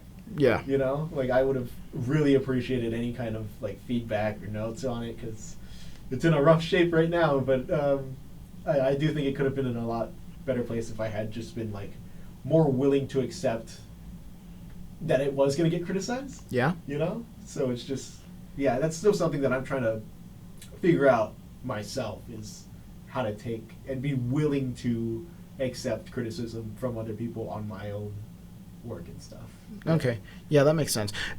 Suggestion, did you go to Keenan for like one-on-one advice, if anything? No, I did not. I don't have a good reason as to why. I thought about it, but I haven't. Yeah, I might though, because I know his door is always open, so I might hit him up one day and just be like, hey, can you read through this? Yeah, same. Yeah. I haven't heard from him in a while, and I might just do that myself too. I think if I ever need like screenplay advice, he would be like one of the first people I go to. Mm-hmm.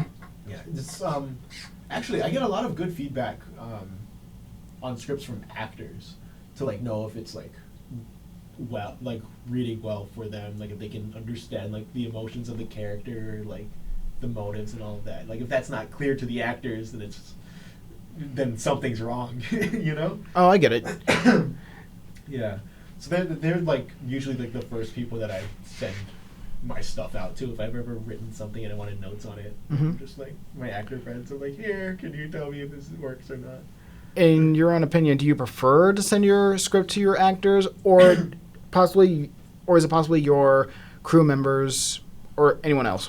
For me, because a lot of my work is just so dialogue heavy. Yeah. I want to make sure that the actors know what's going on and know why I'm having them say certain things and all that stuff. So if that's not clear to them, then it probably won't be clear to the director if I'm not directing it, or like the cinematographer how to film it. So I really just want to nail the performances, the performance side first, Mm-hmm. and then everything else will can build off of that afterwards. Makes sense. Yeah. That's just because of how I write and how a lot of my scripts turn out. I'm sure if it was like a lot more visual, I would definitely go to like a director or a cinematographer first and figure out how to achieve what's going on in my mind. Yeah. But yeah, just from the nature of my work, to me, going to an actor makes more sense. Yeah. Yeah, I can definitely get behind that. Yeah. What about you though? Mainly, I did meet this guy at Maymay's Mixer a few months back.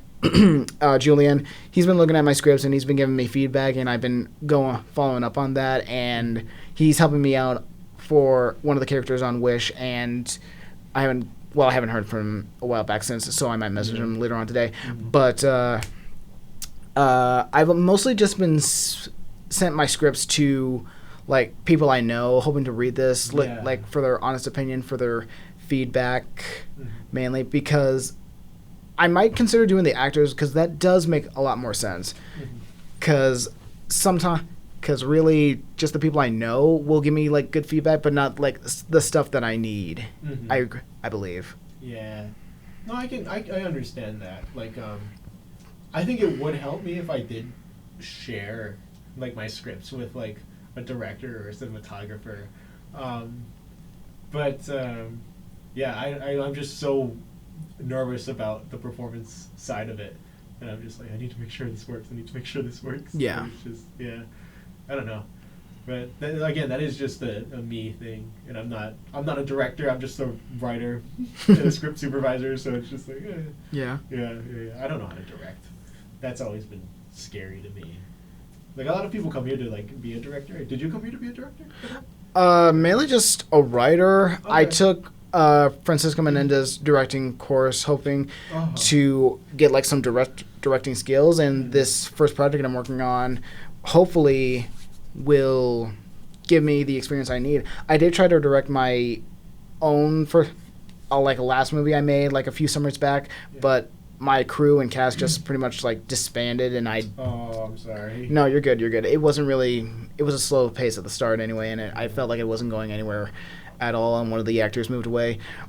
But yeah, I feel like this is another opportunity for me to like actually get my directing skills off the ground, and hopefully by the time it gets to August, I can actually do it. Yeah. Fingers crossed. Yeah, I hope you can too. I wish I could be here, but I'm actually going back home to Hawaii. Oh, nice. This month. Yeah, I would have loved to have been an extra, even just an extra in that, like running away from like things happening on campus. Like that sounds fun. Yeah. Yeah. Were you ever an extra in anything? Or?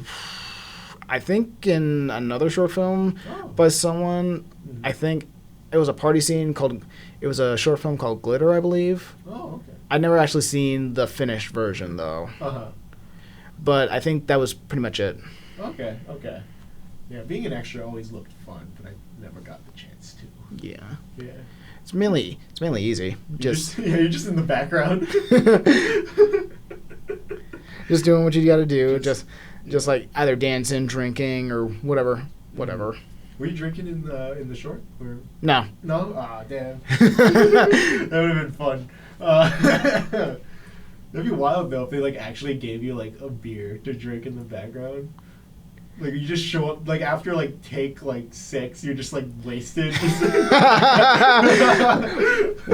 And you're making all this noise, and the director goes like cut, Petter, what's going on? You guys gave me 6 beers. Man, I really fuck. Okay, now I'm just thinking like how fun that would be. Like, it would obviously ruin the set and like ruin the day. But like, since I work as a script supervisor, I would have to keep track of that, and I would have to keep giving like someone beers. Like, you drank this many this first take. You gotta keep drinking until get a match continuity. And if the actor keeps asking for more, like I think you've had enough, mister. I think you've had enough beer, mister. Give me the bottle. Give me the bottle. We need I think if that ever happens, the plot of the movie is going to shift to that guy. I don't care if he's an extra; he's the new star of the movie. or they can just like put the guy as a cast member, go like drunk guy making a scene or something like that. Yeah, he gets his own special name in the credits. Like, this is awful. Don't get your crew members wasted. This is a joke. Don't actually do this. Don't do it. In fact, having alcohol on set is inappropriate, I believe. Yeah, you really should not have any sort of substances like that on set, unless it's in the actor's trailer or like in their own area or whatever. Exactly. Like, but they shouldn't show up to. Actually, I don't know. They shouldn't show up to. They shouldn't show up to set drunk. I thought about that. Yeah. Maybe not even the trailer. Just no alcohol on set or in trailer ever. Yeah. Weed is fine though. Are we sure about that? It depends. I don't know. Because like now I'm just thinking about like fucking Woody Harrelson or like someone like that. Like he must get high in his trailer in between takes. Just looking at the guy, I'm like, I get the vibe from him. You think so? What about in Triangle of Sadness? Triangle of Sadness. I haven't seen that, but I've seen like small clips.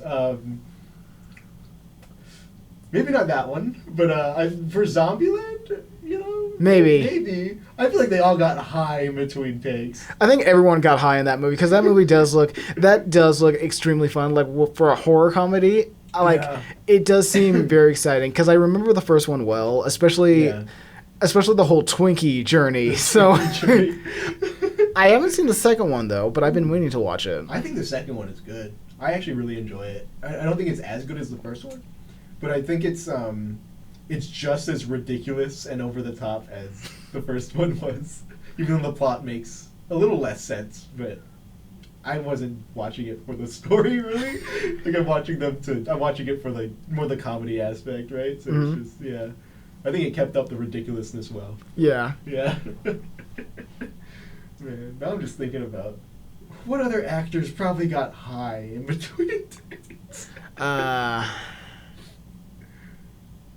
Can't think of a single one, honestly. I can't think. Yeah, there's got to be like a lot though.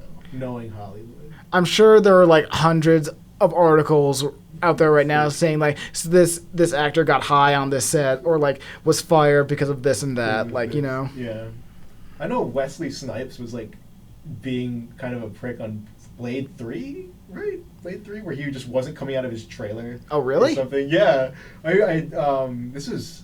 I think Ryan Reynolds or someone talked about it, like a couple years after the movie came out, where it's like he would only respond to the name Blade, and like he would only communicate through Post-it notes, like everyone else. Wow! It was like it was a wild experience from what everyone else is saying about it. Yeah. That's the sort of story like has always stuck with me, and it's like I would not want to work in that environment. Like that sounds. Why would anyone even think about like acting that way? Especially if you are the star of the film. Like why would you behave in that manner? Like another problem that I have actually seen because you make up a pretty good point because some of the times not just actors but mostly directors even in this community they feel entitled. Yeah, okay, again, I'm not going to speak for you, but from what I've noticed, it's usually like a lot of the younger film students that are on the more entitled side. But I don't know if that's just because like they haven't had like the experience of really being on set and they think this is how it should be run, or I'm not sure. But from what I've seen, it is like the younger crowd. That feels a little more entitled. Again, I don't want to speak from your experiences. No. I get it. I'm just saying that like sometimes like for the entitled people, just like I'm mostly just saying this from an aspect like, okay, so you've made like 2 shorts and you've written like 3 screenplays. Mm-hmm. Who are you supposed to be, Leonardo DiCaprio? Yeah, it's like. Like if you feel like you're so good at this, then why are you still here? Yeah. Why? That's another thing. Like, why are you at UNLV of all places? Like, you should be like, if you think you're so good, you should be at like UCLA or something. UCLA, USC, or something like that. Yeah. Yeah.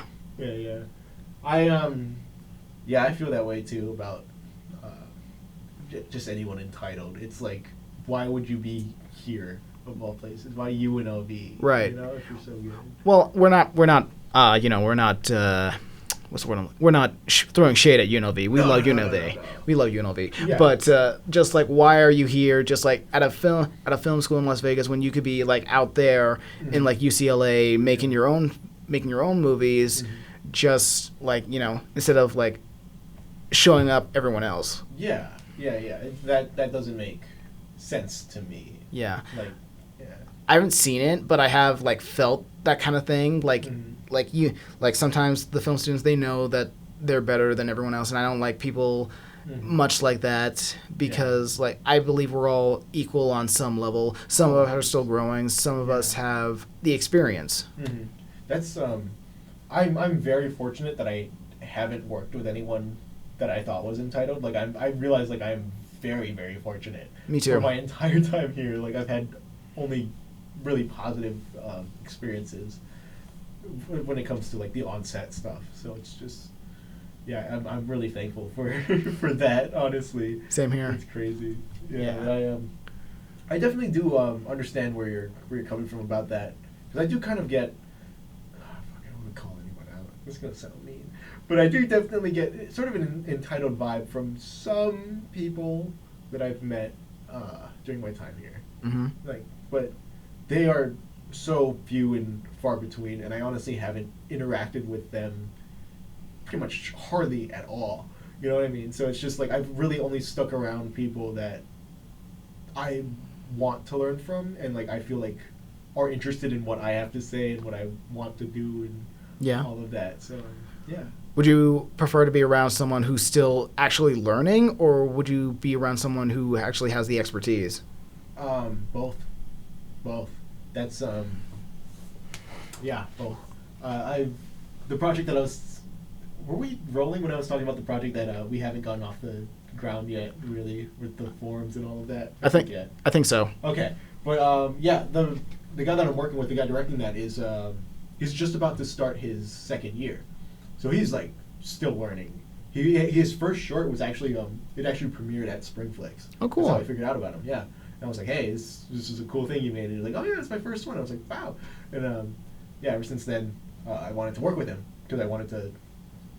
I thought he was really talented from what I've seen, but I also realized that he's still learning, and if I could help out like with that process in any way, I'd love to be a part of that. Mm-hmm. But I also work with, do you know Jason Halen? Yes, I do. Yeah. He's super talented, right? Like he knows what he's doing. Yeah. And every time I'm on set with that guy, I feel like I learned so much. Like I worked with him for 48, and I really, like I think a large part of like why I enjoyed that experience so much was because I learned a lot from him. Mm-hmm. So I, ever since then I've always wanted to be on a set with him and like learn, some of the behind the scenes stuff from him and all of this other stuff. So I definitely do like working with people who are still learning, but I also really love learning from people who are really good at their craft and learning from them, Mm-hmm. you know, and sort of hopefully passing it down the line in a way. Yeah. Yeah. The middleman. Yeah, I get it. I actually did. So real quick, I lied. I actually did help Jason with his spring flicks. I think it was Requite with sound. Yeah. Yeah. I like Jason. I do like Jason. He's a very sweet guy. Yeah. And I'm helping him out with, I think, tomorrow. I'm doing that too. Oh, you are? Yeah. Nice. Yeah. I don't think we got any. I have not gotten an update at all. I was like, wait, dude, we should text him right now and be like. Yeah. Well, after. Okay. Yeah. But like, I was worried about that too, because like I haven't heard anything about that either. Because like, yeah, you said we were supposed to film tomorrow, right? At like somewhere. Yeah. He didn't specify. At 3, I think. At 3? He didn't even tell me that. I think he told me. No, I'm gonna ask him. I'm gonna ask him live on air, and I'm gonna say his answer. Oh man, what's the update?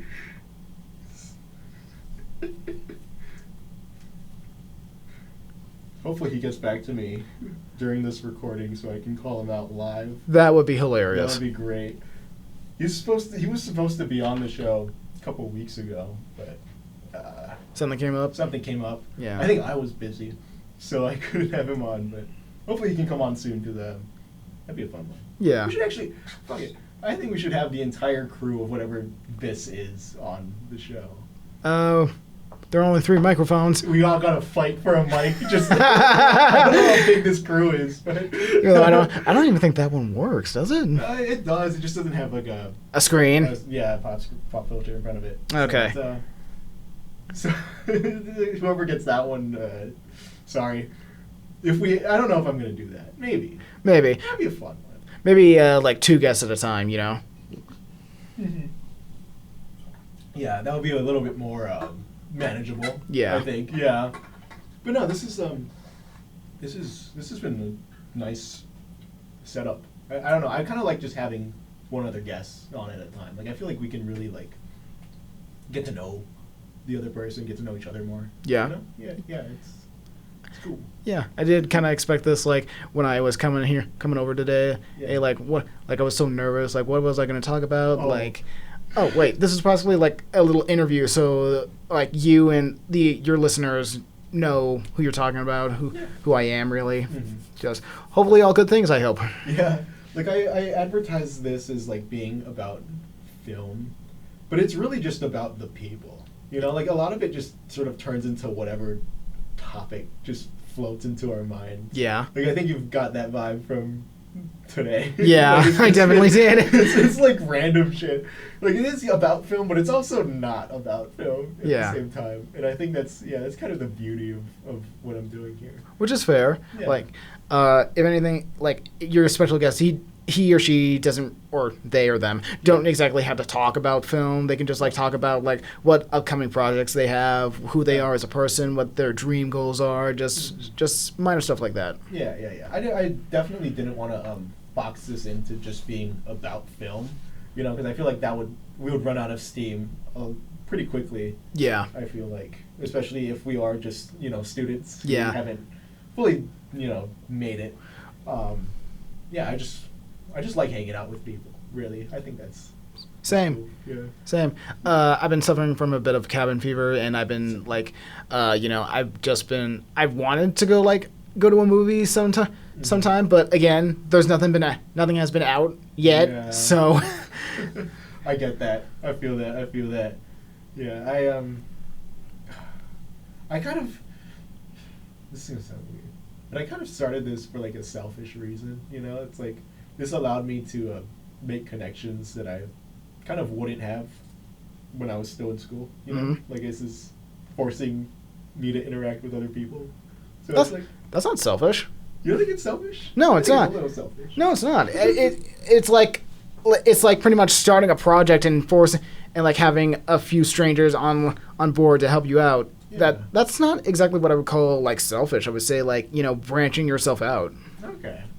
I'm glad you see the value in what I do here. I see the value in everything. Almost everything. Almost everything. I appreciate that, man. I don't know. This has been like some of the most rewarding stuff I've ever done. Yeah. It's just these few podcast things. I recorded the first 4 just back to back in a row, like within a week, and after that, like I've just been itching to get back into the recording room. Yeah. And it's just now that I'm back here again, it's like yes, this is what I want. Because it's fun, right? It's fun. It's a lot of fun, and also it's it gives me a chance to interact with other people, and I think once I knew that production had been halted on that project, I was like, okay, I'm just gonna start scheduling people again because I need to get back out and talk to talk to people. But yeah. But well, actually, you know what? I do have an idea. Like, don't like. Okay. It's really up to you. What is your email? Or you know what? I'll just send you. I'll send it to you through Instagram. Okay. I'm curious what this is now. It's just a little table read thing of the whole Wish script I made. So if I can get like service in here. All right. All right. Oh, let's see here. So if you want to just start reading this student union, I can read the action lines if you want to. Okay. Cool. All right. Cool. All right. I might have to zoom in. I'm sorry. I'm kind of blind. No, you're good. You're good. Yeah. Here, let me get that for you. Cool. All right. So this is going to be page 11 for my script Wish. Yeah. We can have it on screen if you want. You can send it over. Oh, really? But then I'll just put it up on screen and then. Oh. Yeah. Yeah. Okay. So Cass is practically in Alex's scenario. She eats alone at a table and goes through her social media on her phone. Other students pass by her like she's not even there. Alex approaches behind her.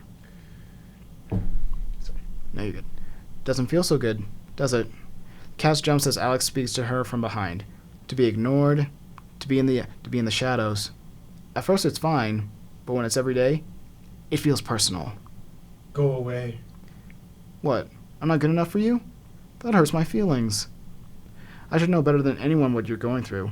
You put me through that hell yourself. Cass remains silent. But you have my condolences, despite what you people deserve. Alex walks off and Cass stares down at her tray, making a rash decision. Interior Cass dorm room day. Cass enters her dorm room and locks it behind her. She rummages through her closet and pulls at one of her ties. She wraps one end of the tie on the doorknob and wraps the other end of the tie around her neck. She slowly leans forward. Oh shit. Yeah. Yeah, it gets well, what the heck happened? It gets intimidatingly dark. Like Okay. I was not expecting that turn of events, but okay. It doesn't actually show on screen. Right. But it's an idea. Yeah, for sure. I think like leaving it to people's imagination works a lot. It does work pretty well, especially for something like that. Just to fill in the blanks themselves. Yeah. Yeah. But damn, that's just from that one page like excerpt. Like that's a good. Is that like near the end or is that? That is near the end. Yes. Okay. That's a good little like sneak peek teaser thing that I got right now. Yeah. Thanks. Yeah. I'm so if you're listening to this, you're the first people really to hear a little bit from or see a little bit, kind of sorta. You'll see. I'll hopefully show it to these listeners. Hopefully sometime. Hopefully, yeah. Oh yeah. Whenever it comes out, I'm for sure gonna link it somewhere somehow, and I'll find a way to get people to watch it for sure. Okay. Cool. For sure. Yeah. Thank you. Wow. That's fucking cool. Yeah. There we go. That makes me want to like reading. Okay, this is something I mentioned on a different episode. I forget which one, but like reading other people's work and like seeing other people's work like at Spring Flicks or 48 makes me want to like do my own stuff again. Yeah. Because it's just like I just get inspired, just like reading even that one page like a little excerpt. I'm like, man, I want to write again. Writing is fun. Yeah. Yeah. Like so, because the first time I wrote this, like the very first rough draft, I was actually mad at like my past memories. So like, you know what? I'm gonna put these people in their place. Yeah. No, I get that for sure. I know you were in Keenan's writing classes, but he talked to you guys about the self-insert character, right? And like always making sure that you're like you put yourself in the story in any way that you can. Yeah. All of that stuff, right? Do you I'm guessing that's how you approach like all of your scripts and stuff, or Kind of, sorta. kind of sort of. Most scripts, yes. This one I specifically did because these, like I said, these are like true experiences that I have. I mean, I felt like I was undermined. I felt like I was unseen. I felt I was in the shadows for too long, and that again, that's my own fault. But Right. and when I try to approach people, it's just it feels. I wouldn't say it feels weird to them, but it feels weird to me because of my social anxiety and everything that I've learned. So, just trying to get my voice out there, it's a lot more difficult for me, really. Oh yeah. I get that. It's yeah, it's something that I'm afraid of, writing about myself, or like even my personal experiences. Like even though I do think that's a catalyst where like a lot of good ideas and good stories come from, I'm still like, it feels weird to go into that part of myself and like try and put that on the page. Hmm? You know what I mean? Like, Yeah. It's just, yeah. It's Like, kind of hard. it is kind of a process. I'm not gonna lie. Like it takes like a few drafts and a few days to like just mainly focus. Sometimes I need like a break from like my games, my job, everything that's been going around me, and I just like get to it through. I just try to get what I can on the paper, and that's something I did talk to. Did you ever have Tex when you came here? I didn't. He's a cool guy. Shout out to Tex, by the way. I did talk to him about it. Like I did have a struggle with getting like 5 pages, like even just a measly 3 on board, and just like this advice always stuck to me. Like get something on the page now, and then tidy it up later.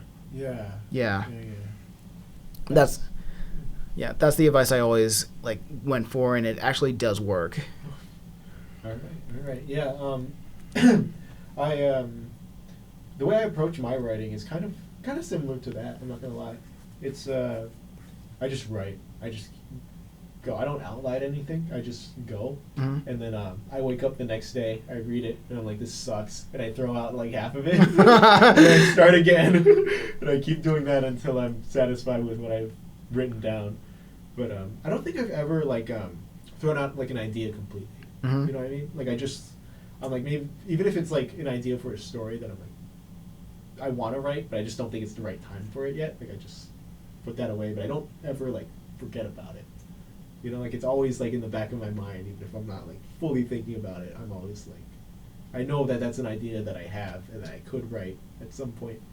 But Have you actually ever, like you said, you never threw out an idea, right? yeah, Have you ever actually considered going back to it?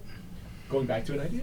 Oh yeah, 100%, 100%. Like yeah, a lot of the scripts that I wanted to write for both of Keenan's writing classes, actually, both TV pilots. Those were all ideas I've had since like high school, when I wasn't even thinking about being a film major or like anything like that.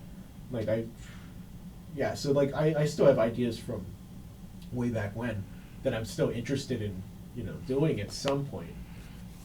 And of course I still have ideas now, but yeah, I always think that there's value. Like there's always a reason why I want to do something, when it comes to like a film idea. Yeah. Like there's always, I think it's just always about like relearning about why I wanted to do it in the first place. I get that. Yeah.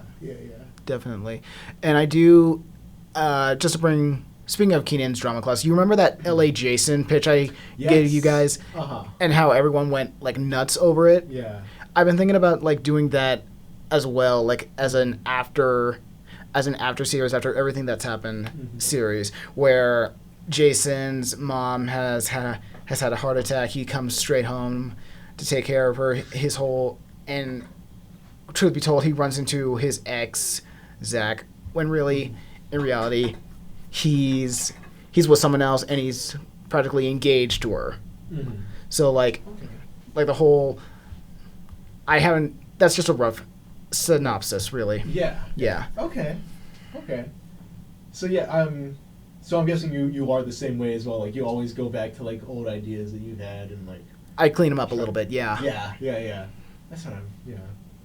So you how do I say this? Like do you ever like throw out like an idea? You're just like this. Like if you think an idea isn't gonna work, do you just like disregard it completely, or is it like you just always have it in the back of your mind?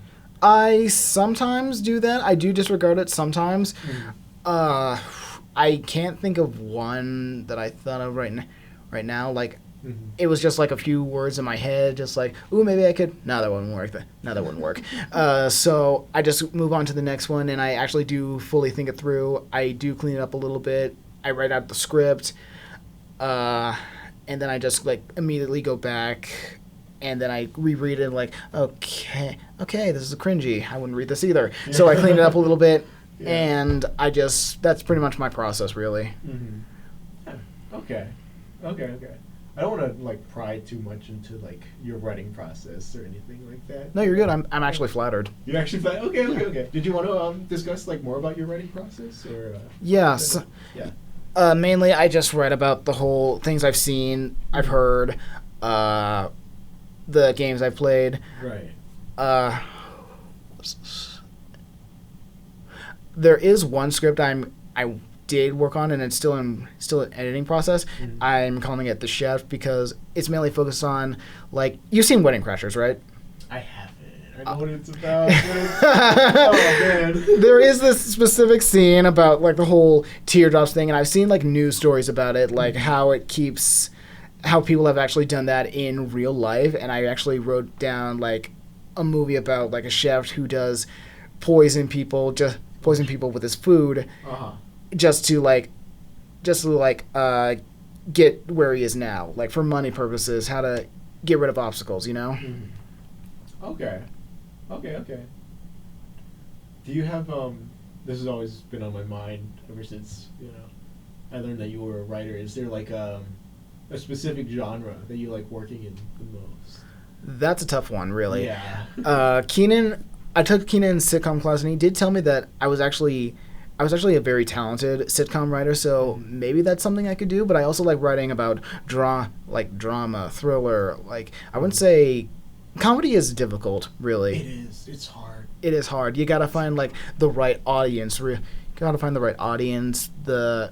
Like, if you want to connect to kids or adults, then it seems a bit easy. Like, there is kind of something that I wanted to work on with, like, I'm calling it PJ and Ricky, with the whole aspect of someone living with a werewolf, so to speak. Oh. Like, I just keep thinking, like, how would this even work as a sitcom? Yeah.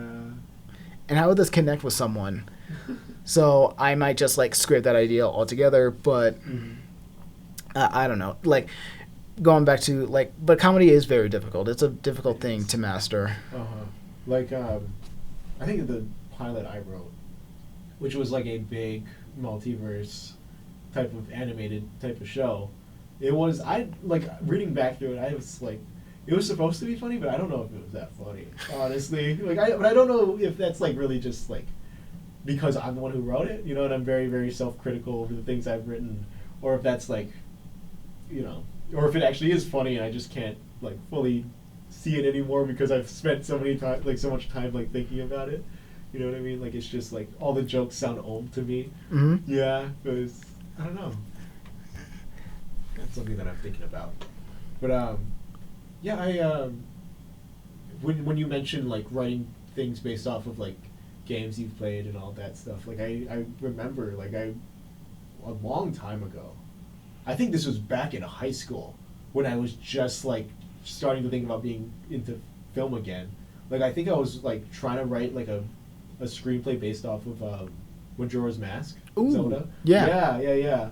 I was I don't think I ever finished that. There's no way I finished that. But like I was like really into like trying to like imagine how that would work as like a feature. But aren't they making a Zelda movie? They are. They are? Yeah. They're not going to go down that storyline, I know, but probably. That would be a neat one. Honestly. Well, not the exact storyline, but more like around an aspect. Like, we'll get Easter eggs or some sort. Yeah. Maybe he'll have like the bunny ears on that makes him go fast. Yeah, or even like Majora's Mask itself. Yeah. And on the wall. Mm-hmm. Yeah. I could see that being like a post-credits tease for like the next one, like Skull Kid finds it or like something. Yeah, maybe. Maybe. But yeah, as much as I don't really think about lore, like I always thought about like if someone were to make like a Nintendo universal like that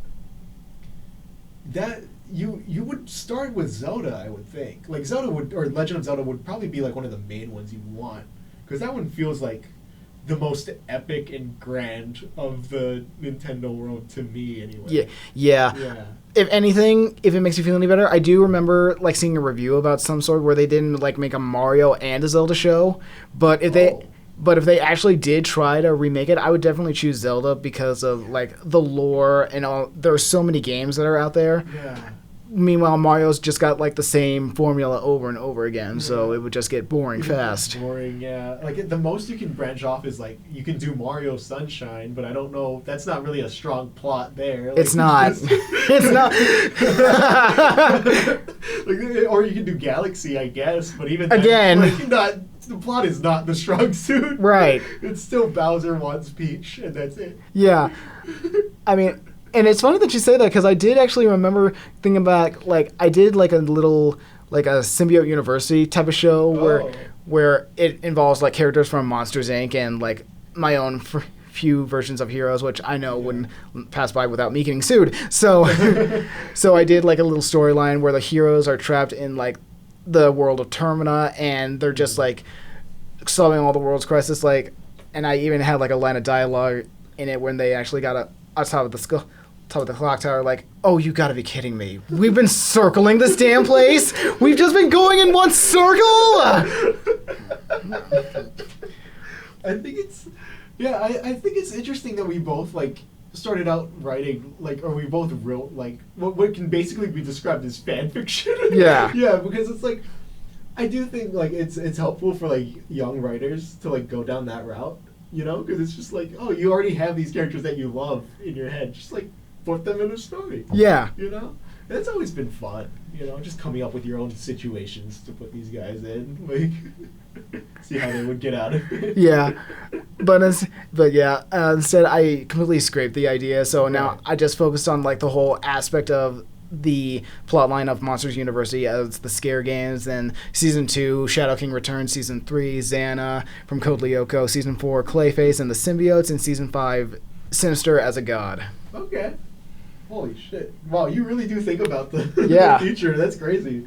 Man, I wish Spec Scripts were, like, still looked at in the same way they were before. Because, like, that would be, like, I think that would do well. Like, if you were just, like, to submit that, like, and just, like, on, like, Reddit or something and have it get, like, a lot of traction. Yeah. You know, like, I feel like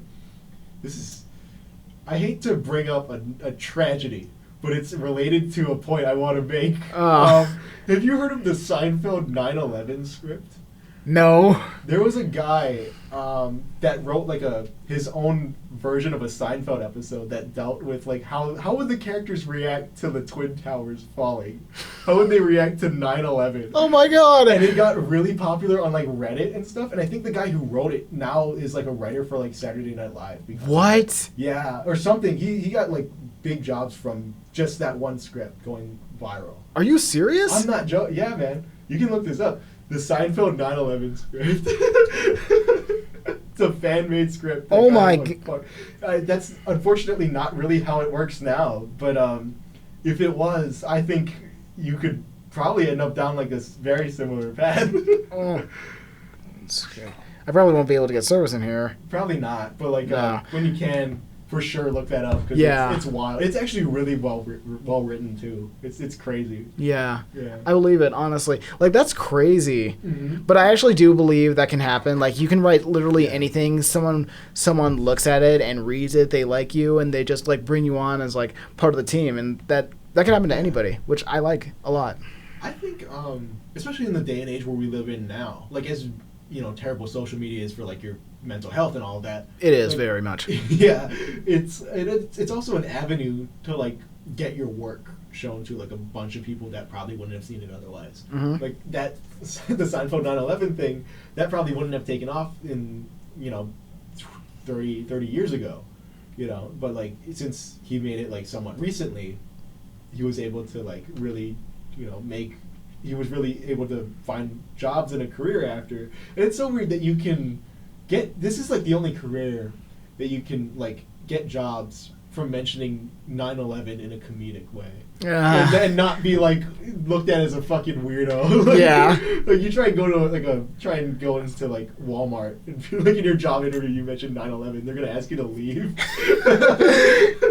If you can make it sound like, I think it's just a matter of like, you got to make it sound funny instead of like making it sound like a real life tragedy, like you're laughing at the dark humor. Like that's the most important part. Because like if you just like make fun of the event, you're gonna look like, what's the word I'm looking for?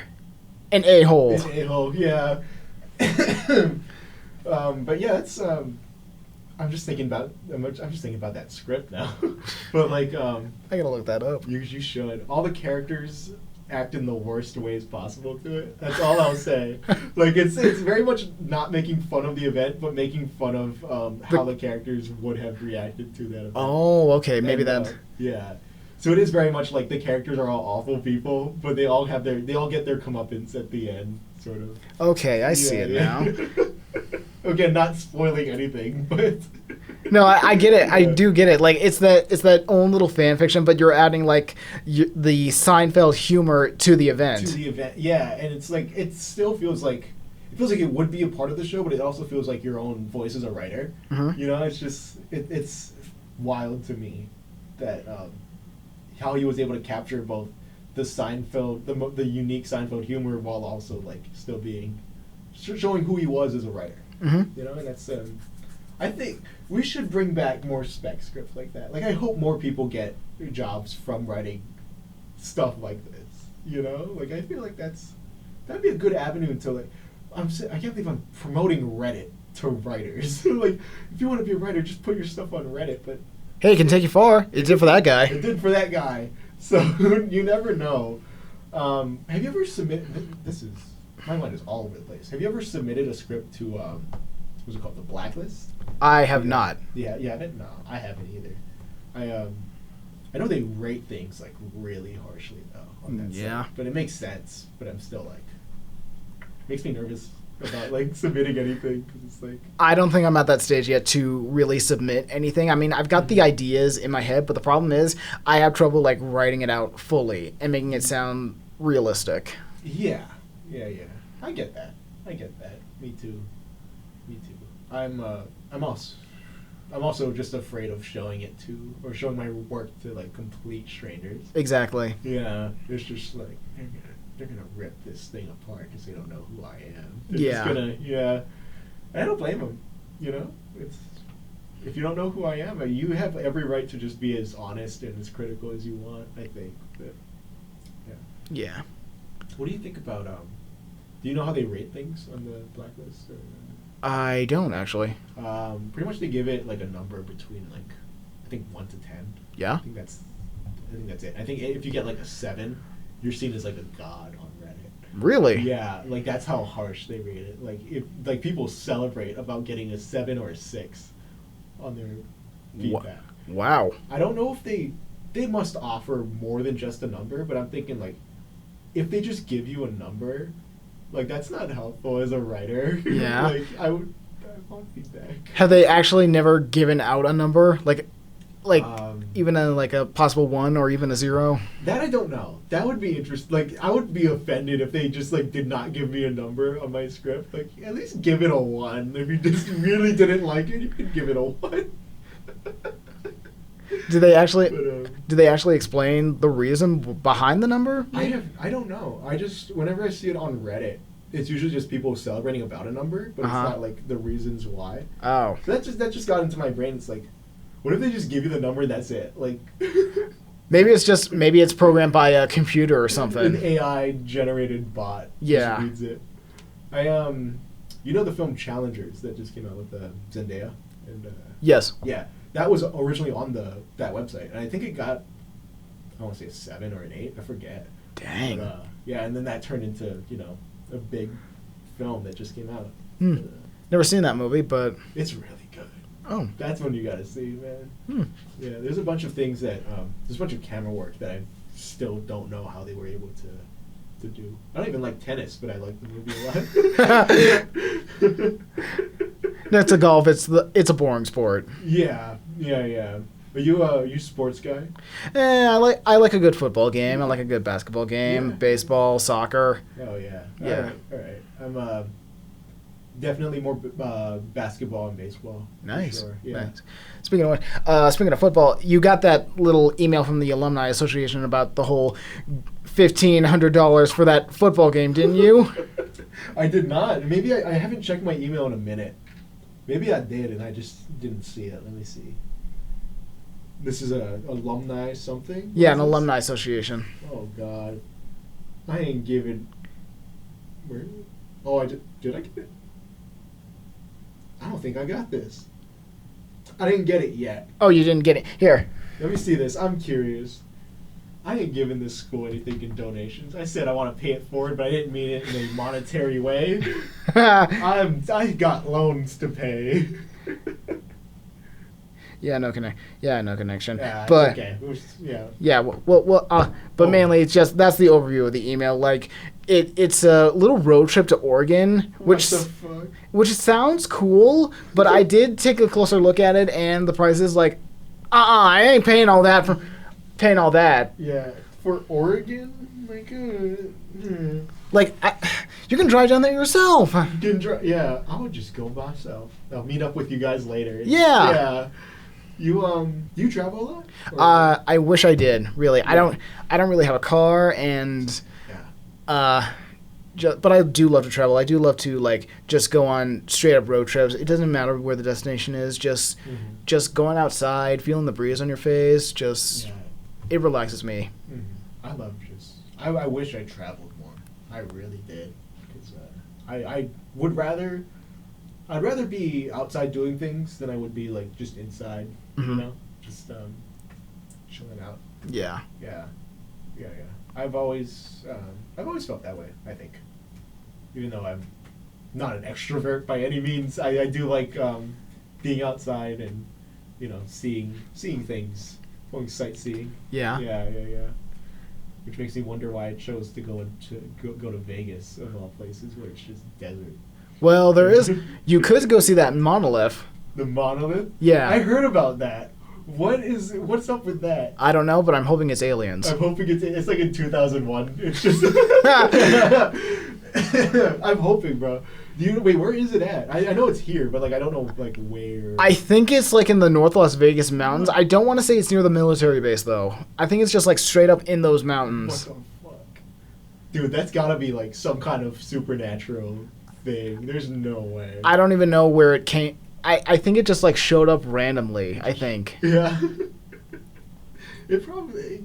Hey man, if it was at the military base, that'd look super suspicious. Exactly. It would be like, man, they're doing something. But in the mountains, that's weird. Do they have the air? I want to know if they have it like blocked off. They have like scientists working there. They don't actually. It's just standing there, literally just in the middle of nowhere. It's just up there. I haven't actually seen an actual photo of it. I wanted to look it up after everything. Right. And just like I heard, it's just there's nothing. They're not doing anything. It's just literally there. Just like it's like a beacon of some sort.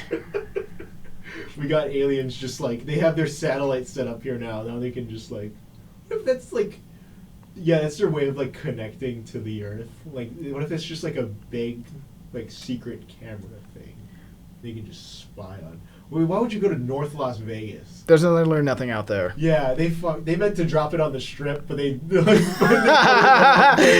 but if anything, the Strip it's got too much building, so that wouldn't work. It would yeah. The Monolith would get vandalized day one.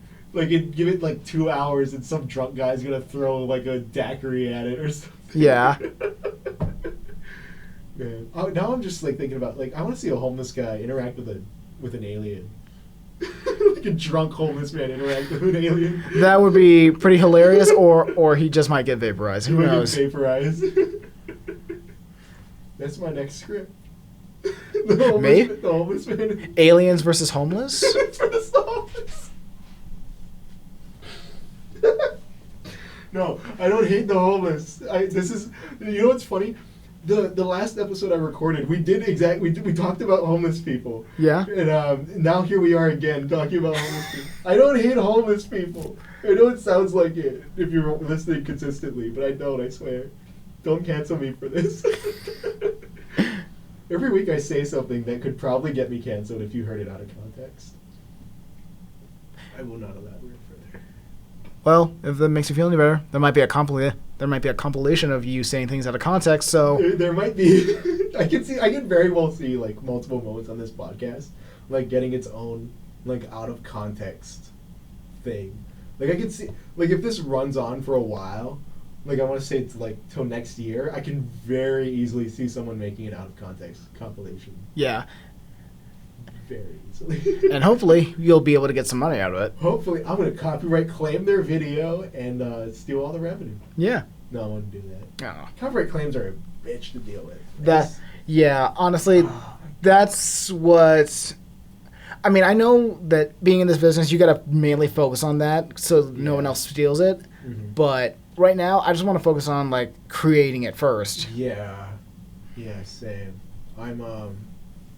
I'm trying to get a spoiler for my other channel. I'm trying to get a video up on about the first Captain America film, and I have to use clips from it to show like what I'm talking about. Mm-hmm. And YouTube's copyright system is being a little prick because it's like I'm within fair use because I am using it for like review and commentary, but it keeps flagging my video and blocking it. Oh my god! So I have to take it down, edit it slightly, put it back up, and then it claims a different parts. I have to take it back down, re-edit it, and it's like you can just tell me like all the parts that you flag, not just one at a time. Because now I'm on like my 20th re-upload, and I'm just like, just tell me all of the things that you want me to change. So, the other option is like I can dispute it, but like in order to do that, I need someone from Disney needs to approve my content, and it's like no one from Disney is gonna fucking take the time to look at my video when I have like they won't subs. Yeah, they won't. They're too busy making like not going anywhere Disney shows and like more Pixar films. They didn't do it. But they did say that if they don't hear a response from anyone from Disney within 30 days, they will put my video up with no copyright claim on it. So if I can just wait it out for 30 days and they just let it sit there. How many days have you been waiting so far? 1.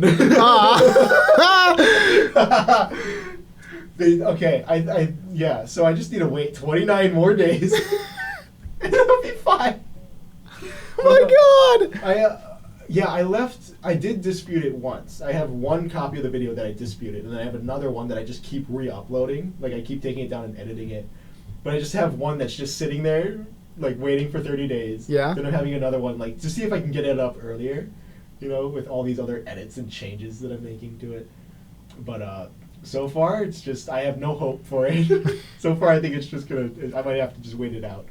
But it's fine. It's fine. I just like making content anyway. I just wish it was easier for people to see it. Yeah.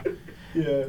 Making YouTube video, like if it's your own YouTube videos, that's no problem because all you need is like a ring lamp and again, your phone camera. Yeah. But if it's like you want to make like certain reviews on videos or anything like that, you actually need. It's a hassle to get like the copyright claims and everything else fixed up. Yeah. I want to talk about more like foreign films, really. Mm-hmm. But it's for Japanese films, like especially, like they don't like any sort of like if you show like even just a little bit of a clip in your video, they will probably flag it and take it down. It's I think it's a clip with audio. Like I think you can get away with like showing like visuals only and not audio. But I think once you put the audio in there, it's like done. Yeah. So I as much as I want to talk about like Studio Ghibli stuff, it's like I don't want to get my channel taken down. So it's like, just let me to promote your stuff. I like it.